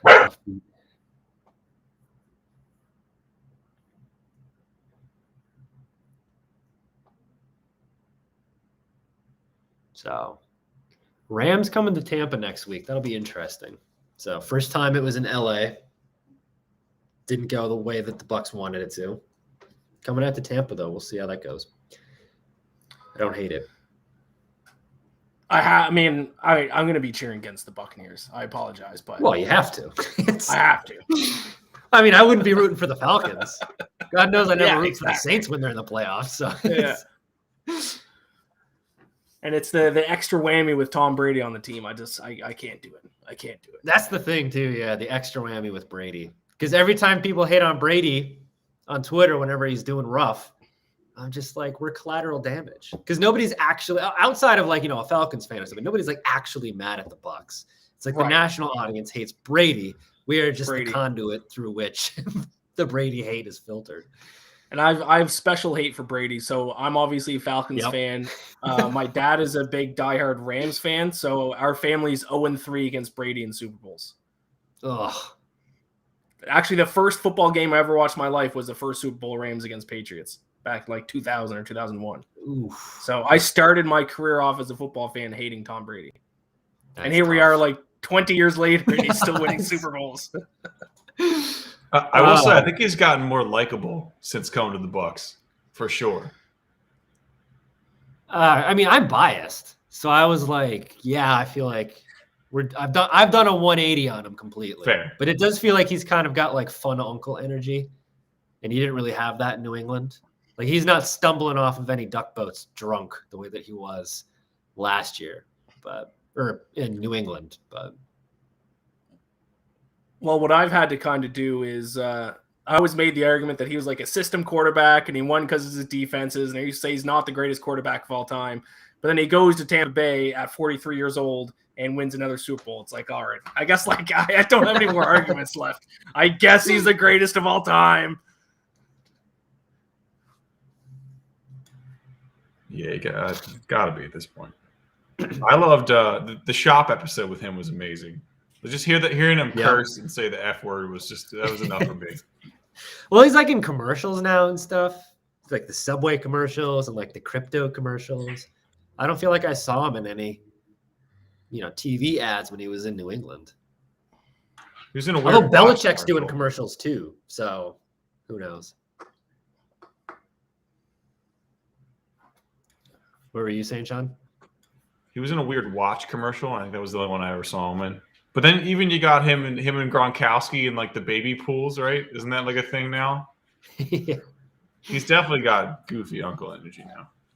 The Gronk commercials are great. I love that he's on the same couch in like the 4 different commercials he's in. And it was just like one day. He's like, yep, everybody come over to my house and we'll do these all in one shot. And he just rips them all off from the same couch. Doesn't matter who it was for. I just love that. Such a flex. Oh, the trying to get like a military discount or whatever he does. Yeah. Yeah. All right, guys, I'm going to sign off and let you guys close things out here. So thanks for having me. Thanks Gosh, for I would coming say on. go Bucks next week, but I have made it clear I will be rooting against the Bucks.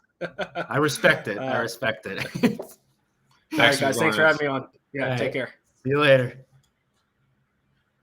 All right. The last minute and 11 melts off the clock here. Unless we get this first down. Nope. Oh, your All right, touchdown prop. Here we go.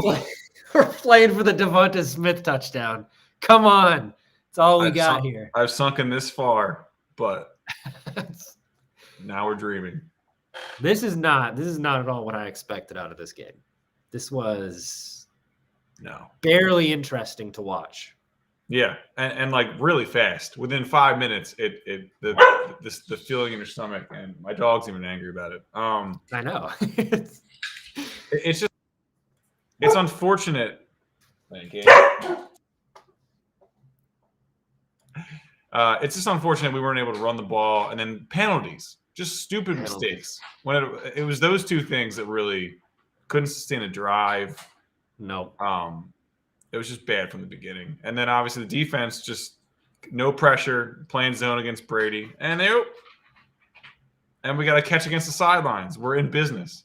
Here we go. Move the sticks. Get it down there for Smith. Oh, they ruling him out. Oh, incomplete. Never mind. Well, I think the big thing to come out of this is obviously the Bucs, not a whole lot to worry about as far as the Super Bowl hangover in the playoffs. But I think the more important and interesting conversation is what we've been talking about the whole game, which is what the hell is going on with Jalen Hurts? What's the future look like there? Like you said it, there's no quarterback in this draft unless somehow like Kenny Pickett falls. But even at that point, maybe one more year of this and then reevaluate. But that's coming out of this game. I don't feel good about Jalen Hurts. No, and I've heard a little bit of the Russell Wilson to Philly, just like vaguely, just because we have so many first-round picks. But I don't think that would be a good idea either, just because he's older and our timeline is so young. And like, I don't know, I'd rather pick 3 good players with that. So why not give him one more year, see if he can pass the ball better than this awful display. Is that a fumble or a pass? And we've shown if we can run the ball, he's a good QB. He can use his legs at least. Mm-hmm. And maybe get him more than 1.5 receivers. Maybe get Jalen Reagor off the field, and I don't know. And maybe use more than 1.5 receivers. Yes. Yeah, exactly. And that does look like a fumble. So I don't know if you could if the offensive player can advance it forward. All right, 7 seconds. 6 seconds to glory. Hail Mary to Devontae Smith. There we go. Just go. Oh, no, he went to Smith. That's it. That's how it ends. Oh my God. that was terrible. That was brutal. That was a brutal game. Well, any final thoughts before we put a nail in this coffin that's been inevitable since maybe the midway through the second quarter? Well, I feel bad for you and for Eagles fans because that was not the game that I thought we were going to get. I thought it was going to be a little bit more competitive. The tease from the Thursday night game in the season made it seem like it was going to be a lot better than this, but 31-15's tough. And I don't envy the Jalen Hurts question that's being asked this offseason. That's a tough one. And did Sirianni like burn Arians at midfield? Did he just not come out and meet him? They just showed Arians just like standing at midfield waiting for Sirianni, and he's just like, where the hell is this guy? Maybe he's afraid he's going to smack him. What a flex. No, but I'll say, look, seems like the Rams are going to come to town next week. I'll welcome the challenge. Rams didn't look that great down the stretch of the season, but I feel good. I feel good after this. 31-15. This is not what I was expecting, but I'll take it. And a stress-free playoff game is always going to be welcomed.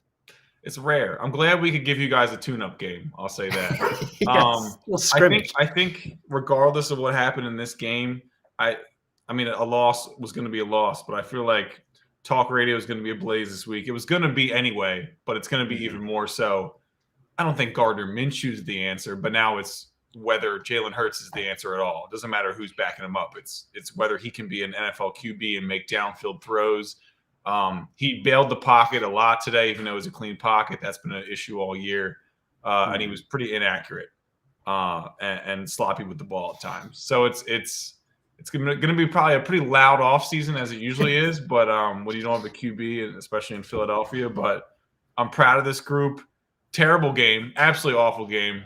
Waste of both our times, I think. But I don't know. It's a start. It's better than 2-6 halfway through the year. Ending 9-9 is a victory. That's true. I do wish it was a better game because I enjoyed coming on and watching it with you. So I just wish we had a better game to watch. Yeah. No, it's been a pleasure. Solid jerseys all around. Shout out Warwick Dunn once again. You got the Brian Dawkins? Is that what we're rocking over? I do. There we go. Throwbacks. So yeah, to better days for both of our teams. Yeah, absolutely. After the years with the Sixers just being, a carousel of jerseys, like you can't buy a jersey without them getting traded. I just bought someone who I knew wouldn't get traded because he's already retired in the Hall of Fame. So there you go. Can't go wrong. That's the safe play. Also, the final shout out to you. Back in October, I went to San Diego. You gave me a bunch of tips. So the taco place. Which one? Puesto? Yeah, you went to Puesto? Puesto was legit. It was legit. So high recommendation. So the Eagles didn't win, but your travel recommendations are a win. So to all of the watchers, if you need them, hit up Sean. Bad football, good tacos. That's good. I'll take it. Awesome. Well, it's been real. Good luck the rest of the way. I think you can absolutely beat the Rams if that's who you end up playing. And I guess enjoy the rest of the playoffs. I will. Enjoy the offseason, the loud offseason, and talk radio talking about trading those 3 picks to go up and draft a quarterback in the top 3. Yeah, it's gonna be loud. And as for Stacking the Box, you can catch Mark Carman and Matt Berteram every Tuesday for the rest of the playoffs. Thanks for tuning in. We'll see y'all soon.